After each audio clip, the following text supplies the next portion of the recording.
Chapter 644. In the War of the Southwest, if not for Wang Chong, the Annam Protectorate would have been completely wiped out. The entire Annan Protectorate would have disappeared, and Zhangqiu Jianxiong's foundation in the court would have been completely obliterated.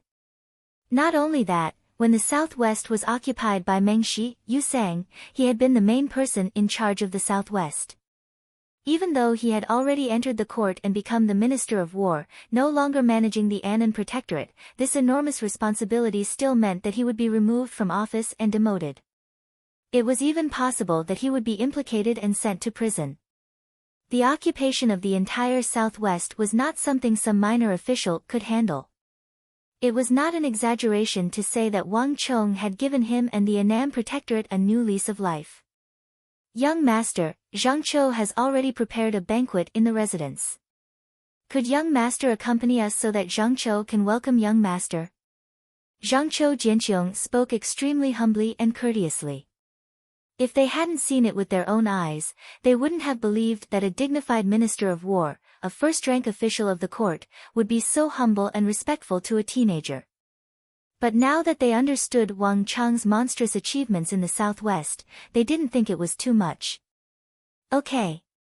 Then I'll have to trouble Milord to lead the way. Wang Chong smiled, and without the slightest hesitation, he readily agreed. Zhangqiu Jianxiong was the Minister of War, and he had personally come out of the city gates to welcome him. His sincerity and etiquette had both reached the pinnacle. No matter what, he should not be refused. Xiling, Hong Ying, Huang Qianer, and everyone else, you can return first. I will go with Lord Zhangqiu to the minister's residence. Yes, young master. Bai Xiling, Zhao Yadong, Huang Qianer, and the others all nodded. If young master wishes to go, then go. Then we'll invite you another time. Even Guo Feng and Chai Zi moved to the side. The Minister of War of the Tang dynasty was in charge of the mobilization of all the armies in the world. Although he was not the only one who had the final say in the Tang dynasty, he was undoubtedly an individual with real authority. If the patriarchs of the Guo family and Chai family were to appear, they might be able to say a few words, but Guo Feng and Chai Zi were not qualified. Chong Gongzi, please. Standing by the side of the carriage, Zhangqiu Jianxiong respectfully opened the carriage door and invited Wang Chong up. Everyone, including Guo Feng and Chai Zi, had looks of envy on their faces. The ferocious tiger of the Tang dynasty, the Minister of War, waited by the carriage and opened the door for him personally. In the entire capital, among the young generation, perhaps only Wang Chong could receive such treatment. This was a treatment that even many aristocratic families, including nobles, generals, and ministers, could not receive. Rumble, rumble, rumble. The carriage drove all the way through the city gates, heading in the direction of the Minister of War's residence. Wherever the carriage passed, the people in the capital who had already received the news burst into thunderous cheers. Wang Chong! Wang Chong! Wang Chong! Wang Chong! Wang Chong! Wang Chong! Wang Chong! Wang Chong! Wang Chong! Not since the beginning of the year had the capital been so lively. Countless people excitedly gathered on the two sides of the street, cheering so loudly that their faces were flushed red. The sound of fireworks and firecrackers reached a crescendo at this moment. In the history of the Tang dynasty, ever since the war god of the Tang dynasty, Wang Zhongxi, defeated Uzun in Longxi and conquered the plateau, no one had ever received such a spontaneous and enthusiastic welcome from the people of the capital. This was completely a welcome for a hero. Chong Gongzi, after this battle, the Wang clan will enjoy endless glory and wealth. Zhangqiu Jianxiong lightly pushed open the window, and seeing the sea of people outside welcoming him, he quickly retracted his gaze. I hear that the Bureau of Rights is already discussing your reward, and the Imperial Court is also discussing your reward. Once they reach a conclusion, His Majesty will immediately summon you to the palace and formally reward you. In the War of the Southwest, young master has rendered a heaven-shaking service. From now on, you are certain to soar, your future limitless. As Zhangqiu Jianqiong spoke, his expression and voice were extremely respectful, devoid of any jealousy. At present, Wang Chong didn't even have half an official position, not even a minor one, much less anyone else. But all the nobles and nobles of the capital knew that his future was limitless, based on the contributions he had made in defeating Daluan Ruozhen, Huishu Huizong, and Duan Gechuan by spending all his wealth and recruiting his subordinates to defeat Daluan Ruozhen in the southwest. There was even a rumor in the capital that he was the 8th great general of the Tang dynasty. In terms of pure strength, even Zhangqiu Jianqiong had to admit that Wang Chang's grasp of the art of war had reached a level where he could stand shoulder to shoulder with the world's top-class great generals, perhaps even surpassing them. To have such accomplishments at 17, not even Zhangqiu Jianqiong dared to guess what heights he would reach in the future. This was also the deeper reason why Zhangqiu Jianqiong had personally come out to welcome Wang Chong. But at this moment, Wang Chong had no idea what Zhangqiu Jianqiong was thinking. "Milord is too polite." Wang Chong returned the bow. Neither arrogant in victory nor dejected in defeat. The carriage rumbled into the residence of Zhangqiu Jianqiong's minister. The welcoming banquet that Zhangqiu Jianqiong had prepared for Wang Chong was extremely grand. There were grapes from the western regions, guavas, dates, bananas from Cochin, pineapples, coconuts, sea cucumbers, sea urchins, shark fins from the Goguryeo Empire, giant whales captured from overseas, and all sorts of exotic fruits and delicacies. In between the wine, there were also beautiful dancers from the western regions, Arabia, and Karak Spa Xinu, adding to the alluring atmosphere.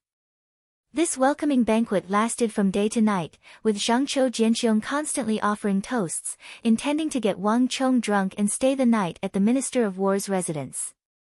"Young Master Chong, words cannot express my gratitude for the Southwest. In the future, if you have any use for me in the capital, just say the word.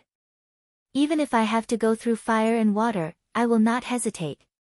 At the height of his intoxication, Zhangqiu Jianqiong suddenly raised his bronze cup and sat upright, his expression solemn. This was the first time since he had entered the capital that Zhangqiu Jianqiong had revealed such a solemn expression.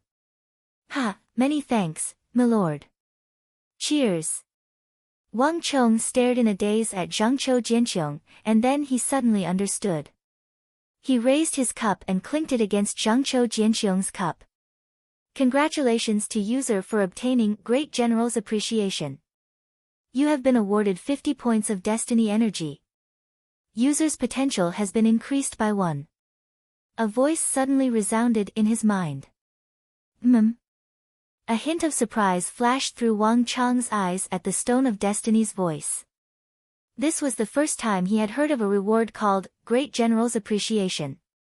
The number of great generals in the world could be counted on one's fingers, and it was not easy to obtain their appreciation. During the regional commander's incident, Zhangqiu Jianqiong had submitted a memorial in support of him, but at the time, Wang Chong had not received any great general's appreciation. But now, after drinking together at the Minister of War's residence, he had received the Stone of Destiny's notification of Great General's appreciation. Interesting. Hearing the voice in his mind, a smile crept onto Wang Chang's lips. Given the amount of destiny energy he currently had, 50 points of destiny energy wasn't much at all. Instead, it was the Stone of Destiny's appreciation that piqued Wang Chang's interest. I wonder what is the use of this appreciation? It had been more than a year since Wang Chong had received the Stone of Destiny, but he had never seen such a unique reward before. He had no idea what this appreciation could be used for. However, even though he couldn't sense an obvious increase in his strength, Wang Chong could still deduce that this was a reward that indirectly raised his fighting prowess. By the time Wang Chong left Zhangqiu Jianqiong's residence, it was already late. Li Sai was waiting outside the minister's residence. "Gongzi, how is it?" Upon seeing Wang Chong walk out, Li Sai hurriedly walked up to him with a concerned expression. At the same time, he draped a fox cloak over Wang Chong's shoulders. "There's no need for that." Wang Chong chuckled as he pushed aside the fox cloak that Li Sai had draped over his shoulders. When he first stepped out of the residence, he was still drunk and his steps were unsteady, but with a blink of his eyes, his entire being seemed to have undergone a complete transformation. All the alcohol in his body was transformed into white steam that was forced out of the top of his head. The current Wang Chong didn't seem the least bit drunk at all. With the rise in his martial arts, Wang Chong was able to use more and more techniques. Forcing out the alcohol in his body was a mere trifling matter. You should return to the residence first. There's no need to wait for me. In a while, I'll return on my own. Wang Chong said. But, Gongzi, there are no buts. Sai, you saw what I did in the War of the Southwest. Do you think that anyone can harm me now? Wang Chong faintly smiled as he glanced at Li Sai. Li Sai hesitated for a moment. Although he was still a little worried, he could sense that volcanic energy in Wang Chong's body that could erupt at any moment, and he was instantly rendered speechless. Yes, Gongzi. Li Sai turned around, his mountainous figure quickly vanishing into the darkness. Let's go to the western part of the city. Wang Chong boarded a nearby bronze carriage that his clan had sent and parked on the side of the street. Quietly seated in the carriage, he took out a white chess piece from his sleeve. This seemed like an extremely ordinary chess piece, but Wang Chong had sensed the pulsing energy within it from the very start. In the entire capital, there was only one person who could cause this white chess piece in his hand to undergo this sort of transformation. Senior, Wang Chong raised his head, a complicated look in his eyes. Stop here. You don't need to worry about the rest of the journey. A few moments later, they arrived at a place not far from the Ghost Tree district. Wang Chong stopped the carriage, gave a few instructions to the driver, and then disembarked. It's been a long time since I've been here. Wang Chong exhaled. As he gazed at the city walls, the buildings, the trees, and the thick darkness, he felt a sense of nostalgia. Now that he thought about it, it had probably been more than half a year since he had last been here. To Wang Chong, this place represented a person of special significance even in the Tang dynasty. Whoosh! With a flick of his sleeve, Wang Chong strode toward the plaza in the Ghost Tree district. The plaza that used to be bustling with activity was now completely silent. There was not a single person to be seen, and the surroundings were frighteningly quiet. With great familiarity, Wang Chong walked in the direction of his memories. Turning a corner, Wang Chong saw the massive silhouette of a tree in the distance. In the darkness, it seemed like a primordial beast, baring its fangs and brandishing its claws, a terrifying sight. Beneath the silhouette of the tree was a faint orange light. In the light, an old man and a young man were seated, their bodies slightly bent. In front of them was a chessboard. There were no pieces on the chessboard, but there were 2 full jars on either side. Chapter 645. Senior. Upon seeing that familiar figure, Wang Chong walked over and respectfully bowed in front of the old man, his expression extremely respectful and serious. If the people of the capital knew that Wang Chong, who had just won a major victory in the southwest and was viewed as a triumphant hero by the entire Tang dynasty, would be so respectful to this old man, they would definitely find it inconceivable. But Wang Chong knew that no matter who it was, the old man before him was worthy of such a grand gesture. This was because he was So Yung-sun, the war god of the Tang dynasty, a legendary existence whose name had already spread throughout the world in Taizong's era. Even famed generals like Wang Zhongxi and Zhang Shogui paled in comparison to him. I'm here. So Yung-sun's voice was very soft, like that of an ordinary old man. It was impossible to imagine that he was that famous war god. Sit. So Yung-sun didn't even raise his head, only pointed at the chessboard across from him. Ha ha ha, senior brother. A cute little head poked out from under So Yung-sun's ribs, its 2 eyes twinkling in the light. It was none other than the Xiao Jianjian, who often accompanied So Yung-sun. Little fellow. Wang Chong chuckled, extending a hand to lovingly stroke the boy's short hair. Senior brother, let me tell you, master has been waiting for you for a very long time. Xiao Jianjian intentionally lowered his voice. You talk too much. So Young-sun didn't even raise his head, but he rapped a finger on Xiao Jianjian's head. It's no fun. Master's angry. Xiao Jianjian cutely stuck out his tongue and quickly retracted his head. Wang Chong glanced at So Young-sun, a pensive look in his eyes, and then he quickly sat down across from So Young-sun.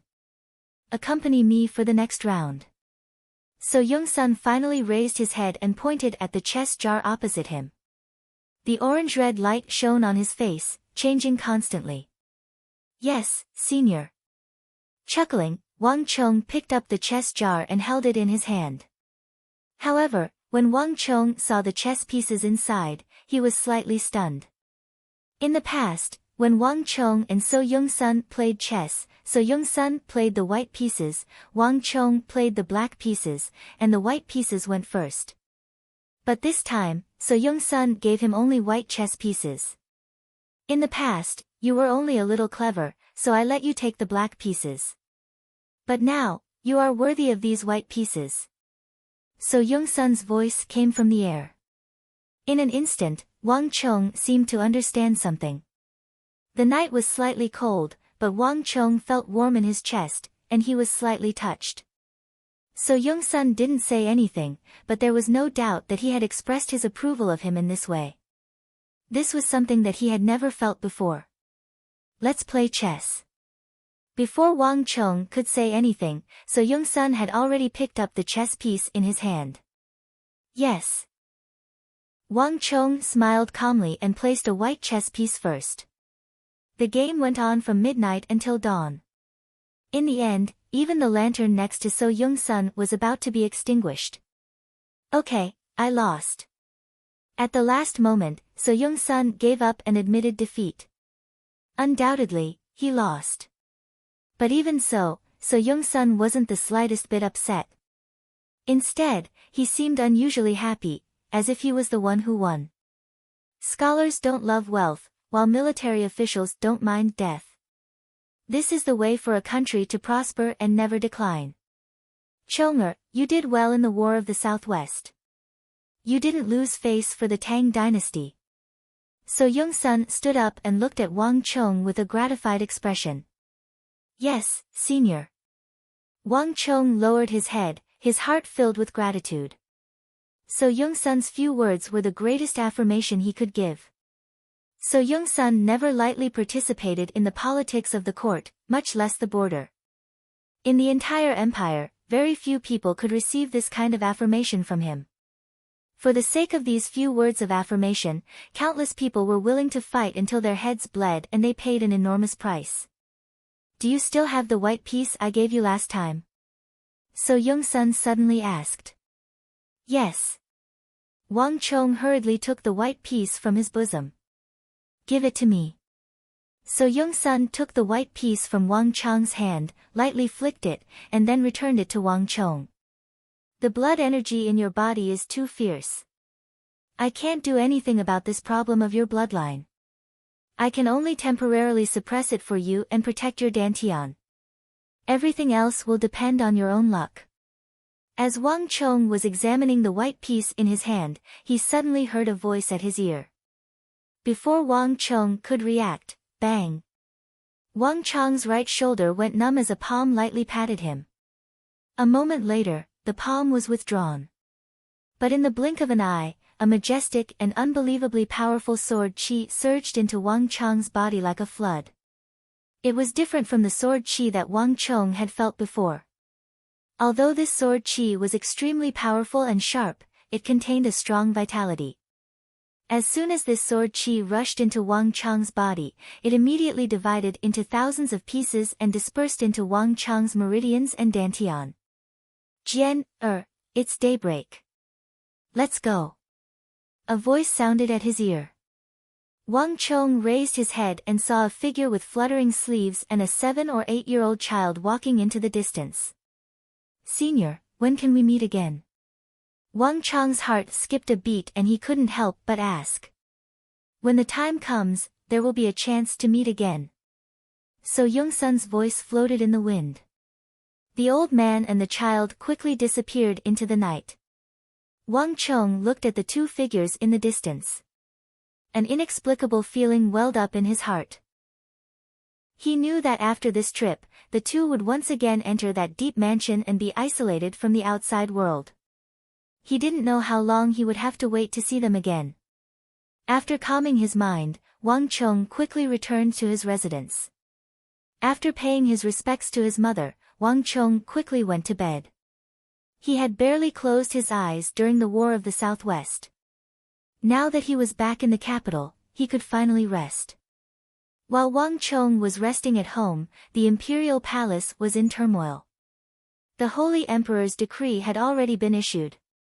The Bureau of Rights, the 6 bureaus, and the officials of the imperial court were discussing the issue of rewards for the generals of the Southwest. Whether it was Xian Yuzhongtong, Wang Yan, Wang Fu, or any of the other generals of the Southwest, there were no problems with their rewards. Only Wang Chong's reward was a problem. This is not proper. The youngest son of the Wang clan, Wang Chong, doesn't even have half an official position. How can he be rewarded? That's right. Although he was born in a clan of ministers and generals, he's only the son of a commoner. Not even the Annam Protectorate has a record of him, so how can he be rewarded? In the imperial court, several officials from the Bureau of Rights, the Chamberlain of Dependencies, and the imperial censors all spoke up to stop this. A country has its laws, and a clan has its rules. Even if we want to reward Wang Chong, we have to follow the rules of the imperial court. Without rules, nothing can be accomplished. Are we going to throw the rules of the imperial court into disarray because of one person? Imperial censor Duan had a stern expression as he stood next to the coiling dragon pillar, ready to take on the world by himself. It wasn't that he had a grudge against Wang Chong, but the imperial court's decision to greatly reward Wang Chong would throw the imperial court's rules into disarray. As an imperial censor, he should not fear the nobility and swear to protect the laws of the imperial court to the death. Whether it was the sovereign or the common people, as long as they violated the laws of the imperial court, they had to swear to the death to impeach them and fight to the end. Moreover, ever since the founding of the Tang dynasty, there had never been a precedent of a commoner being rewarded so generously. Nearby, King Qi was inwardly overjoyed as he coldly watched. In the War of the Southwest, he had been too conspicuous and was no longer suitable to jump out. Thus, he had contacted the people of the Chamberlain of Dependencies and the Bureau of Rights, then found these inflexible and conservative imperial censors, all for the sake of suppressing that most conspicuous Qilin son of the Wang clan. In King Qi's eyes, the entire Wang clan, whether it was Wang Zhen, Wang Yan, Wang Fu, or anyone else, had limited potential. If they were really that formidable, they would have long since been made king or marquis. Only this Wang Chong made him feel an enormous threat. A 17-year-old who was already able to defeat Daluan Ruozhen and Huishu Wuzong had already made King Qi smell the scent of Duke Jiu. When Duke Jiu was still on the throne, his King Qi residence had been almost completely suppressed. No matter what, King Qi could not allow such a formidable opponent to appear in the imperial court. And Wang Chong had no official position, nor was he part of the army. This was his greatest weakness. According to the rules of the imperial court, if Wang Chong was not part of the army, there was no way to record his achievements.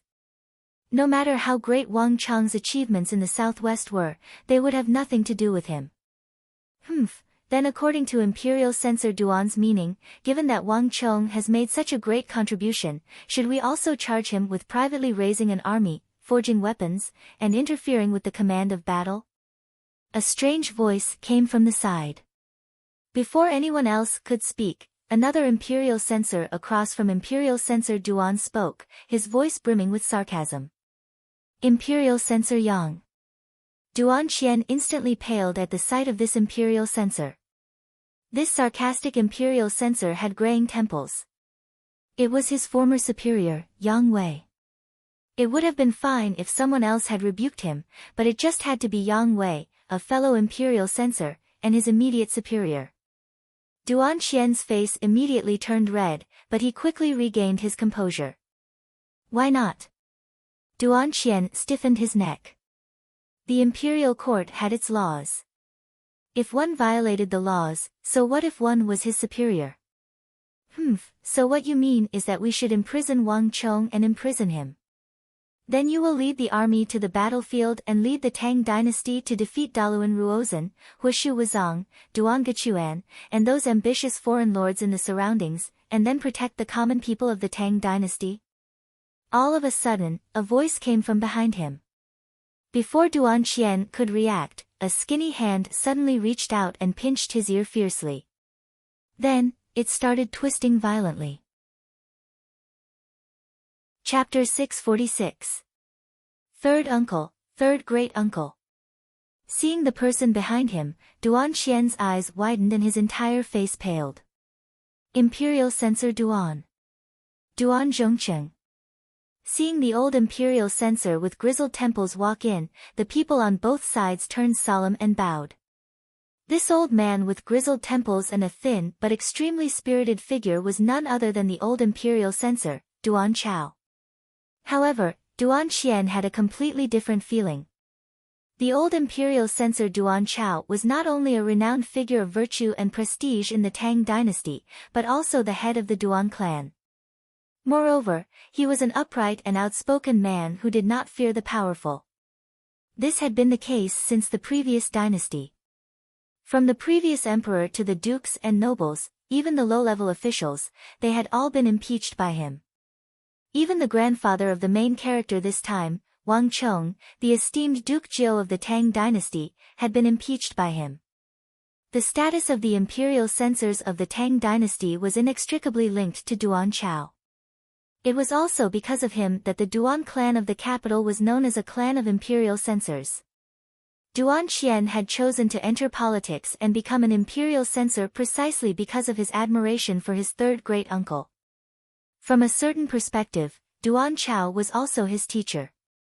All the laws and regulations of the imperial court were taught by Duan Chao. Duan Chao had a token bestowed by the previous emperor on him. He could enter and leave the imperial court as he pleased and had the right to do as he pleased.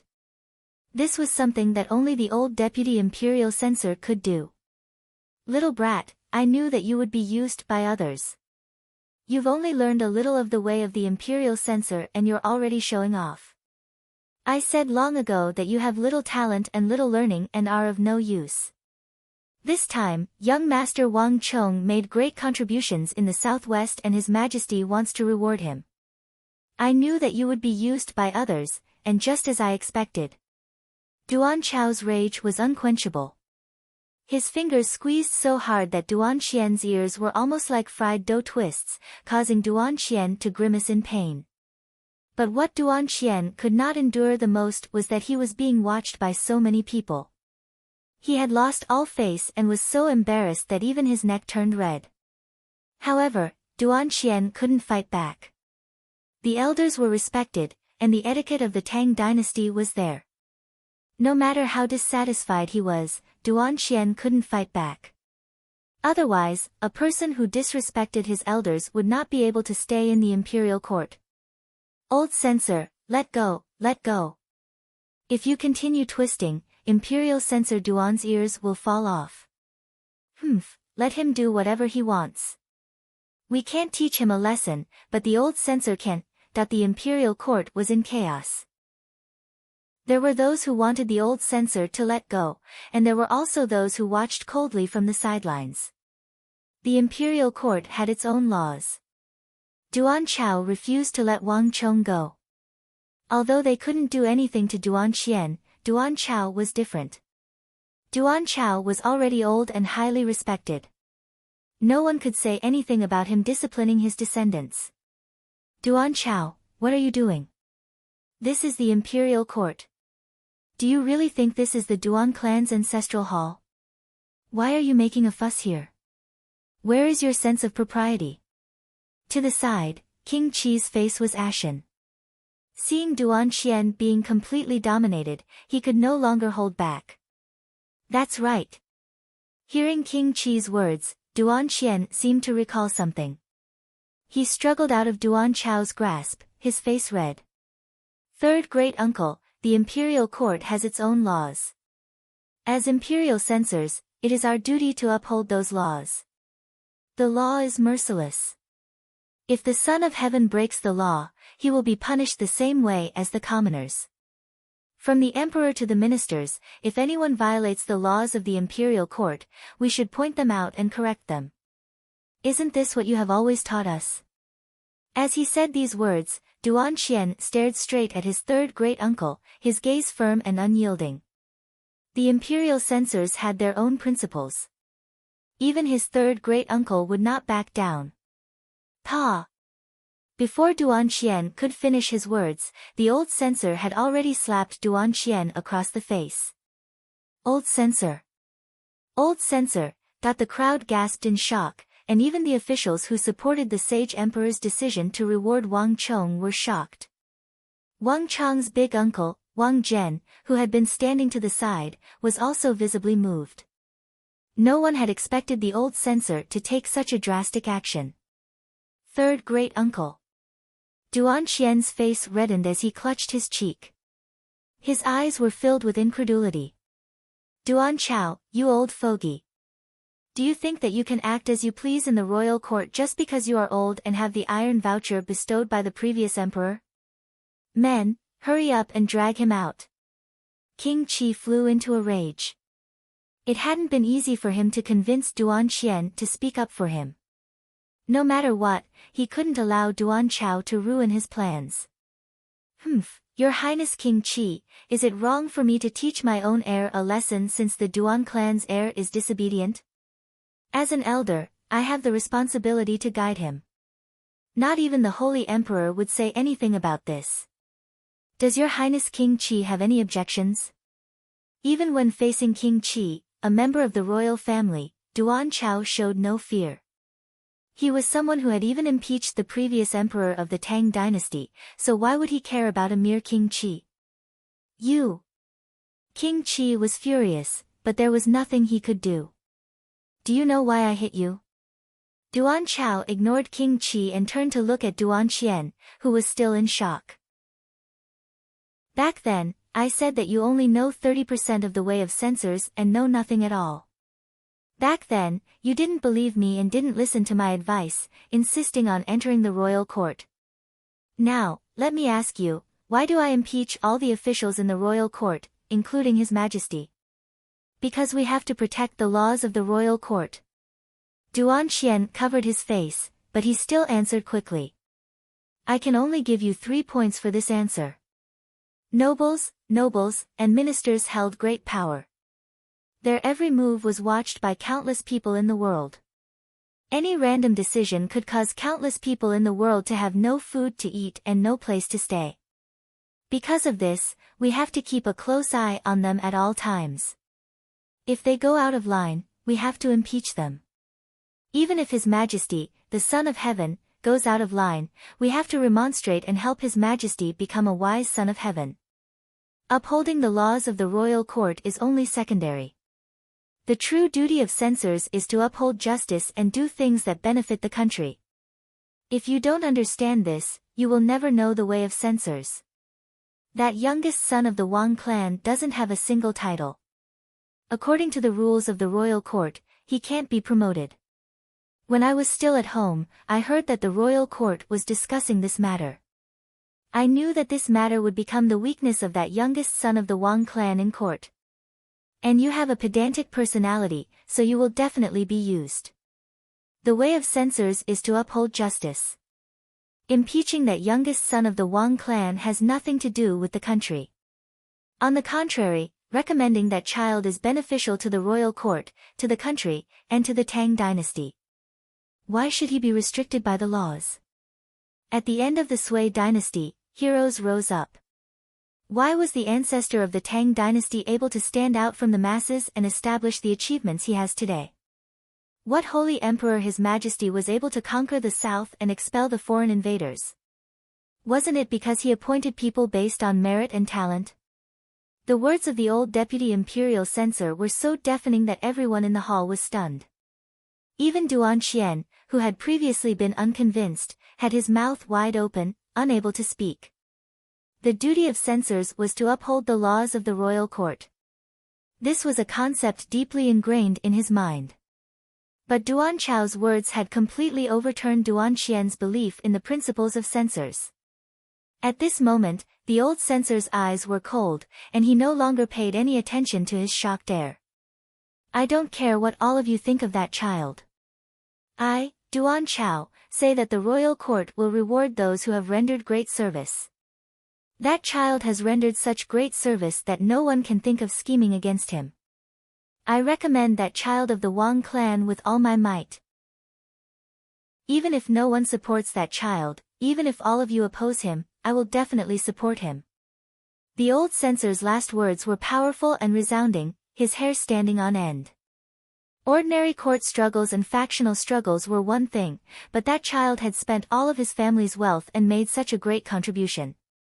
If they still used the fact that he had no scholarly honors and no official position to control him, wouldn't that disappoint the people of the world, the common people of the Southwest? He had been an old censor for so many years that he could not allow sand to be mixed in his eyes. If anyone dared to deceive him on this matter, he would make life difficult for that person. Everyone here is an important official of the court. At a time like this, I believe that no one will be selfish enough to make life difficult for that child. King Qi, what say you? As the old censor spoke, he turned his gaze to King Qi. Even though King Qi was usually arrogant, in the face of the old censor's overbearing and unyielding gaze, he couldn't help but feel a little diffident. He subconsciously turned his head away, not daring to meet the old censor's gaze. Lord Zhao. Lord Sun. Lord Li. The old imperial censor's gaze swept over the officials one by one, but none of them dared to meet Duan Chao's gaze. Those who had originally opposed Wang Chang's reward began to mumble, averting their gazes as they involuntarily said, "Yes, yes, yes. Your Majesty, please make your divine judgment." The old censor watched as the officials from the Bureau of Rights and the 6 bureaus dodged. Finally, he turned around, his expression solemn. Gazing into the depths of the hall, at that figure behind the curtains, he respectfully bowed. Your Majesty, please make your divine judgment. At this moment, all the officials in the hall lowered their heads. Even King Qi and Yao Guangyi had no choice but to follow suit. All was quiet behind the curtains. After a few moments, a resounding and dignified voice like the blazing sun came out. We have already decided. In 3 days, summon Wang Chong to court. The voice rumbled like thunder. Following the Holy Emperor's order, an imperial edict passed through the palace walls and arrived at the Wang clan residence. You have rendered an enormous service in the southwest. The officials of the court, whether it is King Qi, Yao Guangyi, or Abusi, none of them can make an appearance. Out of fear of arousing suspicion, I and the other officials of the court cannot say anything. Thus, the opinions of those censors are the key. If not for the old censor Duan Chao's appearance in this court debate, who knows how many more problems would have arisen. Chapter 647. In his father's generation, the Wang clan had once been renowned throughout the world. They were known as the Duke Jiao of the Tang dynasty, and even the virtuous prime minister. But Wang Zhen and Wang Yan's generation had declined day by day, completely unable to compare to the glory of his father's generation. This was a source of pain in Wang Zhen's heart. But now, the Wang clan had finally produced a Wang Chong. In the War of the Southwest, not even Wang Zhen dared to look at the dazzling light that had burst forth from Wang Chang's body, much less believe it. After so long, there was finally hope for the Wang clan's resurgence.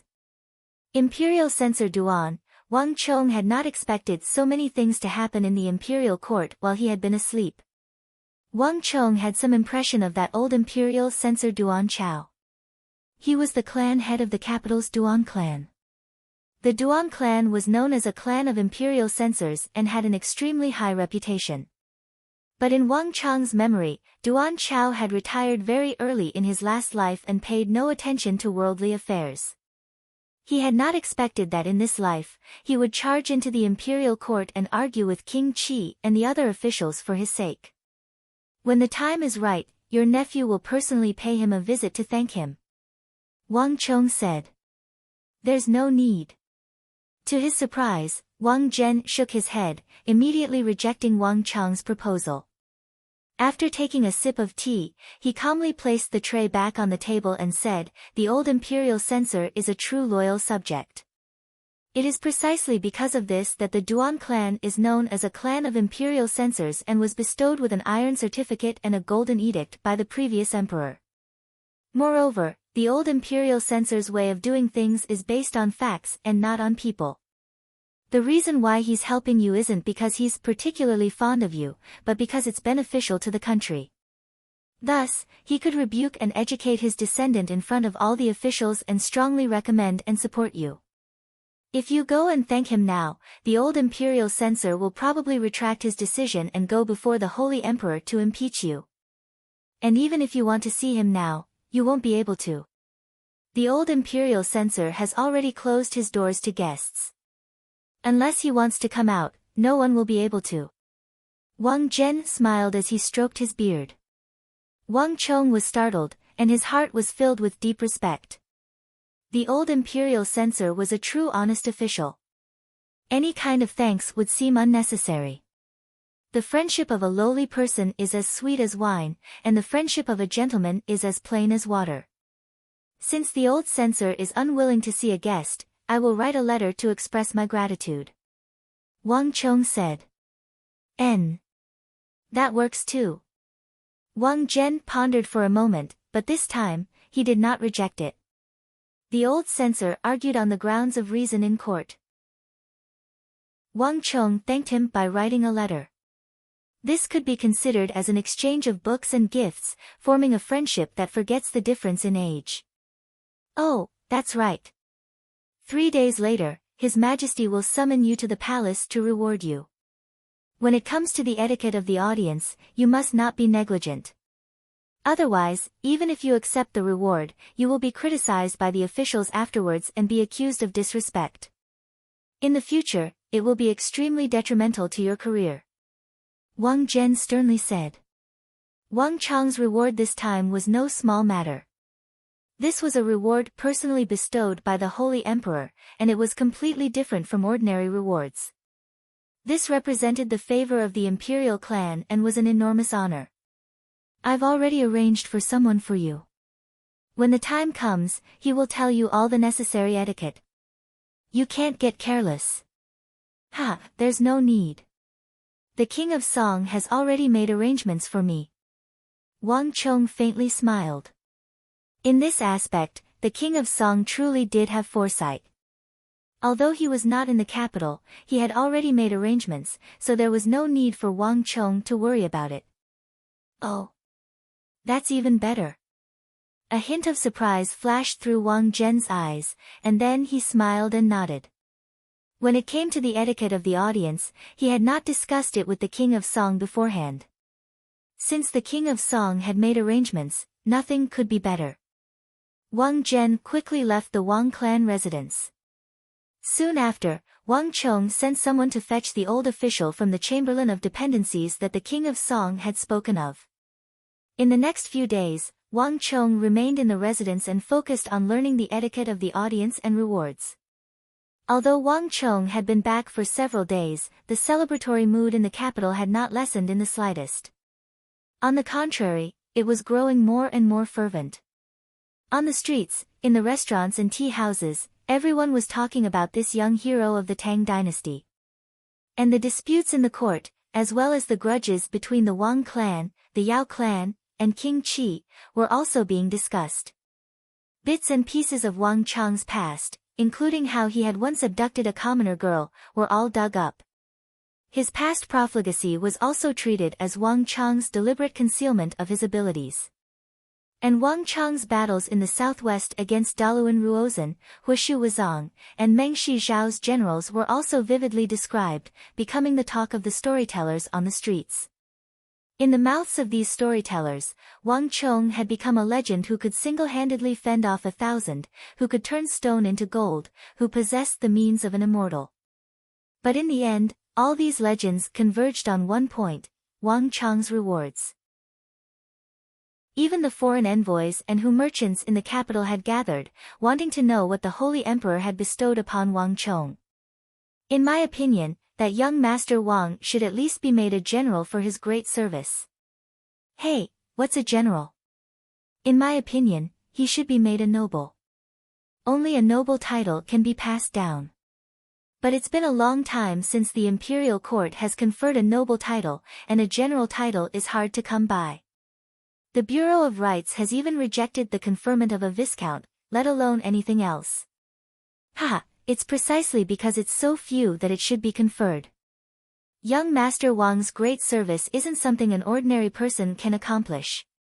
If he isn't conferred a noble title, how can he show His Majesty's favor? Right, if His Majesty were to confer a noble title, what kind of title do you think it would be? In my opinion, it should be a viscount at the very least. How could a viscount be enough? At the very least, it should be a count, equivalent to those ministers in the court. In the restaurants and tea houses, on the streets and in the alleys, everyone was talking. When the Tang dynasty had first been founded, it had lavishly conferred titles, but as time went on, the conferment of noble titles became more and more restricted. By the time the current dynasty was established, it was already extremely cautious. Even many of the first-rank officials in the court were only conferred the title of count. Thus, in the capital, count had become an invisible dividing line. It was relatively easy to bestow rewards to those below count, but it was extremely difficult to bestow rewards above count. Compared to the founding of the dynasty several hundred years ago, the difficulty was incalculable. Everyone speculated that Wang Chong would at least be conferred the title of count, but anything higher would not be so easy. The Bureau of Rights would probably be the first to object. 3 days passed in the blink of an eye. With the arrival of Wang Chong's audience with the Holy Emperor, the festive atmosphere of the capital reached its peak. Boom! When the gate opened and Wang Chong walked out of the Wang family residence, dressed in a crimson ceremonial robe and a ceremonial hat, he was immediately greeted by a wave of cheers. Wang Chong! Wang Chong! Wang Chong! Countless people of the capital had gathered outside the gate of the Wang family residence, men and women, young and old, merchants and servants. All of them were shouting, their faces red and their voices rising in waves. Even the servants and maids of the Wang family residence were excited by the clamor outside. But unlike the servants and maids of the Wang family residence, Bai Xiling, Zhao Yadong, and Huang Qianer were all focused on Wang Chong. Wang Chong had returned victorious from the southwest and was now being conferred the title of the Holy Emperor. As his friends, Bai Xiling, Zhao Yadong, and Huang Qianer had come to the Wang family residence early in the morning to see him off. Although this was not their first-day meeting, when they saw Wang Chong's sword-like brows, starry eyes, upright posture, and his red ceremonial robe, they couldn't help but have their eyes brighten, a strange light flickering in their beautiful eyes. The red-robed Wang Chong and the Wang Chong on the battlefield gave off a completely different feeling. If the Wang Chong on the battlefield was an invincible war god, then the Wang Chong before them had restrained his heroic spirit and hidden his edge, instantly exuding a completely different and refined aura of a scholar. The different feeling only made him more and more attractive. Don't randomly look at girls on the side of the road. Be careful that you don't gouge out your eyes. Bai Xiling glared fiercely at Wang Chong and rudely said. Bang! On the side, Zhao Yadong said nothing. With a cold face, she turned the red-tasseled spear in her hand so that the tip was pointing down and the handle was pointing up. With a thump, the hard ground in front of the Wang family residence's gate cracked and splintered in a show of force. Behind him, Huang Qianer said nothing, her face expressionless. However, the silver sword on her back seemed to hum threateningly in its sheath. With all of you here, I wouldn't dare to act recklessly. Wang Chong laughed. Okay, Chonger, it's about time to leave. The meeting with His Majesty can't be delayed. Madame Wang watched from the back, inwardly laughing. She had also been a young girl, so how could she not understand the thoughts of these 3 girls? Rumble. An ornate carriage inlaid with golden threads stopped on the side of the street. This was a carriage sent by the Bureau of Rights to receive Wang Chong. Wang Chong boarded the carriage and set off for the imperial palace. After around 15 minutes, Wang Chong finally entered the imperial palace. This was not Wang Chong's first time in the imperial palace, but the feeling this time was particularly different. The golden palace walls were grand and magnificent, and beneath them were countless imperial soldiers and palace guards in shining armor, exuding a solemn and dignified aura. But unlike usual, they were wearing festive red ribbons on their left and right shoulders. Moreover, there were many officials from the Bureau of Rights among the imperial soldiers and palace guards. This audience was no small matter. Everyone knew that the Holy Emperor would assuredly reward Wang Chong handsomely. This could be seen from the solemnity of the ceremony this time. The ornate carriage inlaid with golden threads stopped in front of the inner 9 gates. As Wang Chong stepped off the carriage, he was greeted by a massive golden palace gate. 2 officials from the Bureau of Rights, dressed in crimson ceremonial robes, stood on either side of the gate, their heads slightly lowered. Although they seemed absent-minded, Wang Chong could clearly sense that their gazes were constantly on him. The King of Song was right. Wang Chong smiled, but he didn't expose them. During the process of the Holy Emperor's bestowal and audience, every step and every moment was watched by many eyes. The slightest bit of disrespect would be noted down by the onlookers, and it would become the reason for one's impeachment in the future. Many of the scholars who were receiving the audience for the first time didn't know about this, and the Bureau of Rights had a handle on them, causing their efforts to go to waste. Chapter 648. The Holy Emperor has decreed that Wang Chong has an audience. Suddenly, a shrill voice like that of a duck's throat came from within the palace gates. Rumble. The gates opened, and banners fluttered in the wind. Rows of imperial guards, dressed in red-tasseled armor and armed with weapons, lined up from the gates to the depths of the imperial palace. With a glance, Wang Chong actually could not see the end of the line. Crack!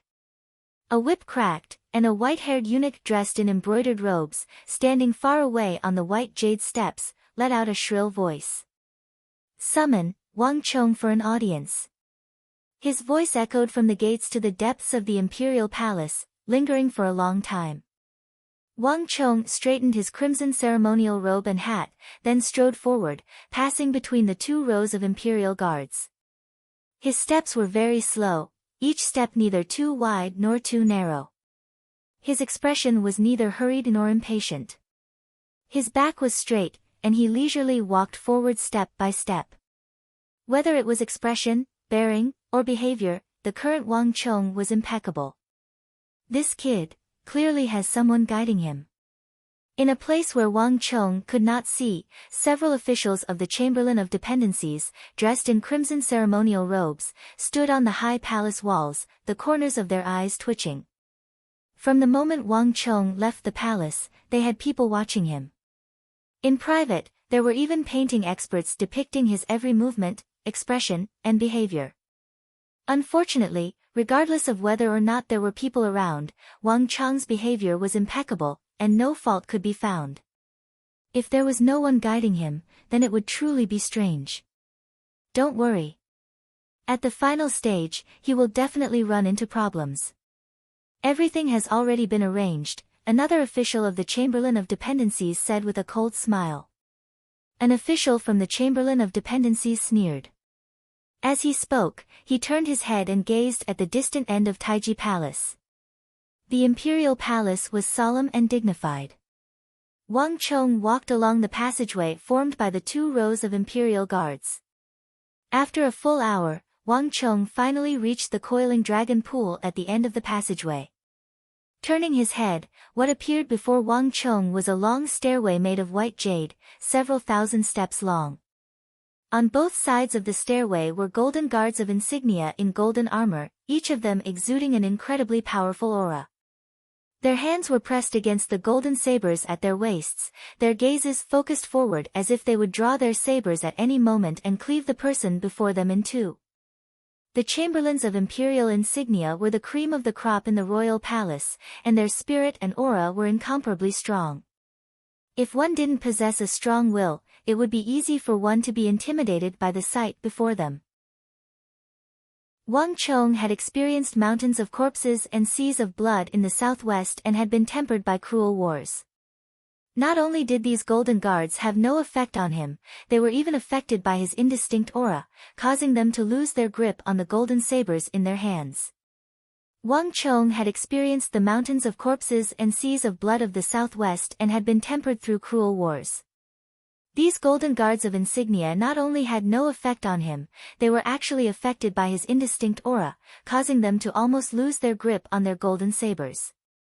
Going up the white jade stairs, every few hundred steps, there would be a platform that was more than 200 feet long.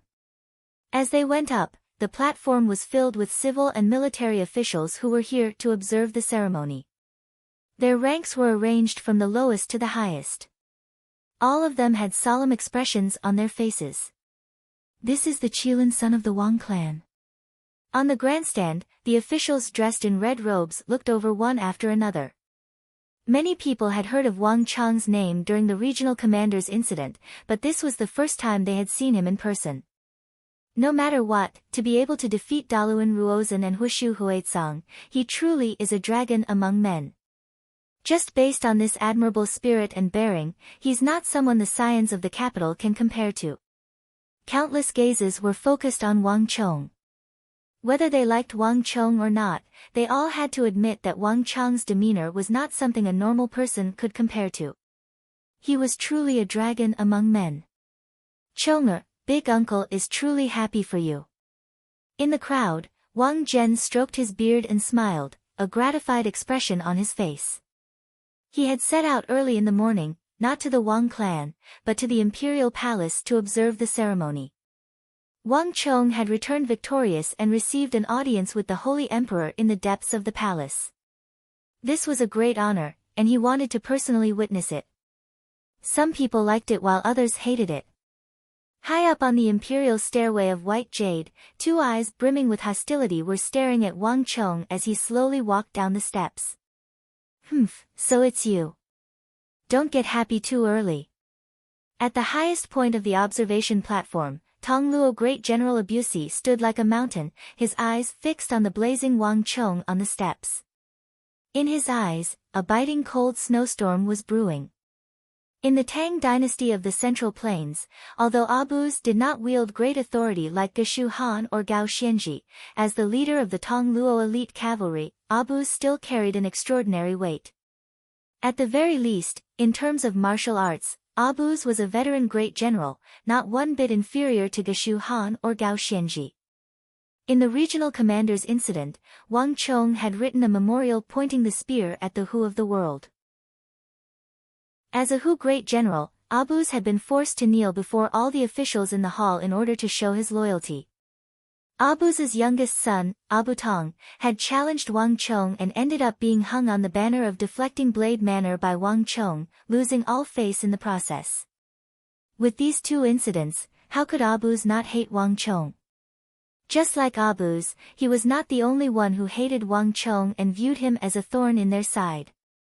On another viewing platform, King Qi was dressed in a crimson robe embroidered with golden threads, his eyes cold and sinister. From the moment Wang Chong appeared on the imperial stairway of white jade, King Qi had been viciously glaring at him.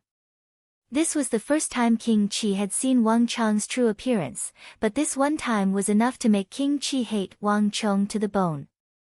King Qi and the King of Song were the two main relatives of the Tang dynasty and the two major factions of the imperial court. King Qi had laid down many plans to deal with the King of Song, but Wang Chong and the Wang clan had foiled all of them. Vast Crane Pavilion was one, Consort Tai Zhen was another, and now, in the War of the Southwest, Wang Chong had once more displayed his brilliance, defeating powerful foes like Daluan Ruozhen and Hushu Huizong. This made King Qi feel like there was a dagger at his back, making him unable to eat or sleep in peace. If not for the fact that Wang Chong was currently in the limelight, with his every move targeted at him being watched and magnified by countless people, King Qi would have done everything in his power to kill him. Brat, I'll let you be smug for a while longer, but I won't let you be smug for too long. King Qi viciously said to himself. No matter what the crowd thought, whether they liked or disliked him, it meant nothing to Wang Chong. Today, he was the undisputed main character. The entire imperial palace, the capital, the entire world, and even the foreign vassal states bordering the Tang dynasty were all watching him. Wang Chong quickly ascended several hundred steps, quickly arriving at the center of the observation platform. Glancing at his big uncle and the other officials of the King of Song's faction, Wang Chong leisurely continued to ascend. That should be King Qi. As he passed by the middle-aged man dressed in a crimson robe embroidered with golden embroidery, Wang Chong could clearly sense a sharp gaze fixed on him. This gaze was both disdainful and brimming with intense hostility, as if it wanted nothing more than to skin Wang Chong alive. As a member of the imperial household, Wang Chong could only think of one person who could wear the noble and magnificent robes of a prince and act so fearlessly on the observation platform, King Qi. Although the Wang clan and King Qi's lineage could be considered a feud due to their relationship with the King of Song, this was the first time that Wang Chong had seen this illustrious King Qi of the Tang dynasty at such a close distance. Yet even under the gaze of this illustrious member of the imperial household, Wang Chong remained calm and unafraid, calmly walking over. Bastard! Seeing Wang Chong disregard him, King Qi could not help but be enraged, the killing intent in his heart flourishing. Along the way, Wang Chong passed by all sorts of hostile gazes, Tong Luo Great General Abusi, King Qi's faction, various imperial censors. Wang Chong quickly brushed past them. Step by step, he slowly approached the top of the imperial stairway. A few steps away from the imperial stairway, several officials from the Bureau of Rights and the Chamberlain of Dependencies, dressed in crimson ceremonial robes, stood in a row, silently waiting. Wang Chong, step forward to receive the edict. One of the officials from the Bureau of Rights, dressed in crimson ceremonial robes and trimmed with gold, unfurled a true dragon edict and announced in a loud voice. To the left and right, no one noticed that two officials from the Chamberlain of Dependencies and the Bureau of Rights glanced down at Wang Chong, a cold light flashing through their eyes. This lowly subject receives the edict. Wang Chong straightened his robes, stepped forward, and respectfully bowed. Wang Chong, kneel and receive the edict, an official from the Chamberlain of Dependencies said. To the side, an official from the Chamberlain of Dependencies said. Wang Chong nodded. Unlike the time when he had been summoned by the Holy Emperor in the side hall, this formal audience to receive a reward was extremely complex. This was especially true for the commoners, who did not have any scholarly titles or official ranks. During the entire audience, there would be at least 2 or 3 imperial edicts. And in the process of receiving an imperial edict, one needed to kneel and pay their respects. On this point, the senior official that the King of Song had arranged for him had already made it clear. If he disobeyed, he would be suspected of looking down on the might of the heavens and be charged with the crime of disrespect. At the very least, his career would be ruined, and at the very worst, his entire clan would be exterminated. This was no trifling matter. Wang Chong naturally would not forget something like this. Swish!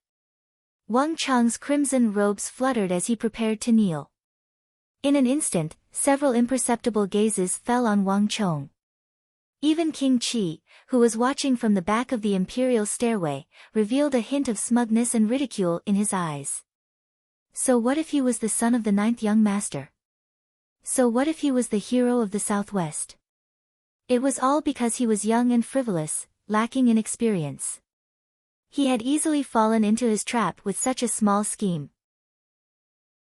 In the end, he's still too young. King Qi gazed at Wang Chong's back, the corners of his mouth twitching into a disdainful smile. Even if he was a young genius who had defeated Daluan Ruozhen and Hushu Wuzong, so what? The day the Holy Emperor bestowed his reward would also be the day he would fall, the day he would no longer be valued. At this moment, not a single one of the civil and military officials had noticed. Time seemed to slow down countless times. It seemed like Wang Chong was about to kneel, something's wrong. Suddenly, a strange feeling welled up in his heart. Although he could see nothing and everything seemed normal, Wang Chong felt an intense sense of unease. Unknowingly, the atmosphere around him had subtly changed. Something's wrong. Chapter 649.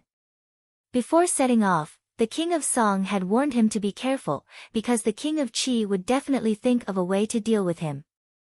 Moreover, it would be on the complicated etiquette that he was unfamiliar with. On the way here, Wang Chong had been extremely careful. Moreover, he had done all the things that the old official had said, and they had been flawless. Even the strictest official of the Board of Rites would not be able to find any problems with him. However, Wang Chong was certain that something had gone wrong. Moreover, it was definitely something that he had not noticed, but it was an extremely important problem. However, the Holy Emperor had conferred a reward and entered the palace for an audience. Logically speaking, the king of Qi should not have been so bold as to brazenly tamper with the ceremony in such a place. But where had he tampered with it? Wang. His gaze unconsciously swept over the last few steps. Suddenly, Wang Chong's mind jolted as he suddenly remembered something. The old official had once mentioned a number. 9 was the yang line. All things should be avoided, so 9 represented the extreme. There was the saying of the 9-5 supremacy and the 5-clawed golden dragon, which all represented the emperor. Among all the etiquette and etiquette, the words 9 and 5 were especially taboo. One had to be extremely careful, because this was the greatest offense. Wang Chong's gaze was like lightning as he quickly swept over the last few steps of white jade in front of him. 1, 2, 3, 4, 5. When he counted to 9, Wang Chong's expression suddenly changed as he suddenly understood something. These bastards. Li Yi glanced at the officials from the Board of Rites and the Chamberlain of Dependencies, a sharp look flitting across his eyes. The white jade steps in front of the Taiji Palace were known as the Path of the True Dragon. Before the Holy Emperor appeared and was conscripted, one could not set foot on the top. This was especially so for people like him, who had no scholarly honors or official positions. They were different from officials and needed to be even more careful. Otherwise, it would be a great disrespect. There were 9 true dragons, so the last 9 steps of the imperial stairway could never be touched. When these officials from the Board of Rites and the Chamberlain of Dependencies announced the decree, they had purposely stood a few steps back. If he had not been careful, he would have knelt on the last 9 steps of white jade, which would have been a crime of offending the emperor. This was the greatest disrespect among all the etiquettes of an audience. King Qi. A thought flashed through Wang Chong's mind, and he instantly understood something. Wang Chong did not know what the consequences of these officials from the Bureau of Rites and Chamberlain of Dependencies would be, but this act of disrespect was probably enough for the Prince of Qi to deal with him. In the past, Wang Chong wouldn't have cared if the Holy Emperor bestowed upon him anything. Even if King Qi succeeded, given the power of the Wang clan, as a clan of ministers and generals, there was nothing to fear. But that was then, and this was now. Wang Chong needed to have a high enough status to realize his ambitions and dreams. He needed to save the world and its people. Wang. As these thoughts flashed through Wang Chong's mind, he quickly came up with an idea. Wang. As he knelt, Wang Chong's loose robes fluttered, and he calmly took a step back. Thump. His knee landed on the 10th step. Wang Chong, receive the decree. Wang Chong raised his hands, his handsome voice echoing throughout the imperial palace. Shua. The eyes of the officials from the Bureau of Rites and the Chamberlain of Dependencies jumped, and their expressions instantly changed. The slightest error could lead to a great error. Wang Chong had only taken a slight step back, and their scheme against Wang Chong had immediately failed. Moreover, what made them most uneasy was that they could not determine whether Wang Chong had discovered something and deliberately avoided it, or if it was just an accident. Bastard thing. Wasn't everything already arranged? How could there be such a careless mistake? On the viewing platform in the back, King Qi, dressed in his crimson robe embroidered with golden threads, was at first flabbergasted as he stared at Wang Chong. It was like he had been slapped in the face, and then his face turned ashen and savage. The smugness that had appeared on his lips, as if he was waiting to see Wang Chong fall into his trap, instantly vanished. If looks could kill, the officials from the Bureau of Rights and the Chamberlain of Dependencies in front of the imperial stairway would have had their hearts pierced by 10,000 arrows, their heads rolling on the ground. "Milords." Hearing that there was no movement from above, Wang Chong raised his head. The officials were stunned, but they quickly regained their wits. By the will of the heavens, the emperor summons, the youngest son of the Wang clan, Wang Chong, has expended all the wealth of his clan and prepared his own crossbows. In the southwest, he defeated Daluan Ruozhen, Jelifeng, and Hushu Wuzong, and routed the combined Mengshi, Yusang army in the southwest. He has rendered service to the Tang dynasty, to the country, and to the millions of people of the southwest. He is specially summoned into the palace to be rewarded as a sign of the emperor's will. The official from the Bureau of Rights holding the decree was somewhat pale, but he still restrained himself, not letting any of it show. "Long live His Majesty, long live His Majesty." Wang Chong respectfully bowed in accordance with the etiquette the old official had taught him, then straightened his back and looked at the three people in front of him. "Young Master Wang, there are 3 imperial decrees in total. This is the first one. Please take it." "Many thanks." Wang Chong faintly smiled as he swept his gaze over them. Then, he took the decree from the leading official and stood up. However, in the eyes of the officials from the Board of Rights and the Chamberlain of Dependencies, this faint smile made their hearts jump. It was as if this 17-year-old youth in front of them had completely seen through their secrets. This was a very strange feeling. These officials who were clearly much older than Wang Chong felt incredibly guilty when they saw Wang Chong's faint smile. "Young Master Wang, His Majesty has not appeared yet. Wait here for the summons." After giving this order, they hurriedly left, not daring to linger a moment longer. The officials from the Bureau of Rights and Bureau of Personnel had just left, but the atmosphere in front of the Taiji platform did not grow cold. On the contrary, it grew even more fervent, and many people began to look forward to what was to come. This was the first time Wang Chong had received a reward from the Holy Emperor, so he did not understand much about the proceedings. But the old courtiers on the viewing platform knew it. Wang Chong had rendered an enormous service in the southwest, so his reward was certain to be very generous. And according to the usual procedure, there would be 3 imperial decrees. The first imperial decree was to announce the will of the Holy Emperor, to summon the Holy Emperor to the world. But the second imperial decree was the true content of the reward from the Holy Emperor. But even now, no one knew just what sort of reward the Holy Emperor would bestow upon Wang Chong. The victory in the southwest is no small matter. The Mengshi, Yusang army lost more than 400,000 soldiers, even more than the Tang dynasty. For such an enormous service to be witnessed by the entire world, I wonder what sort of reward he will receive. There will definitely be no lack of gold and silver. In order to aid the southwest, the Wang clan spent several million taels of gold.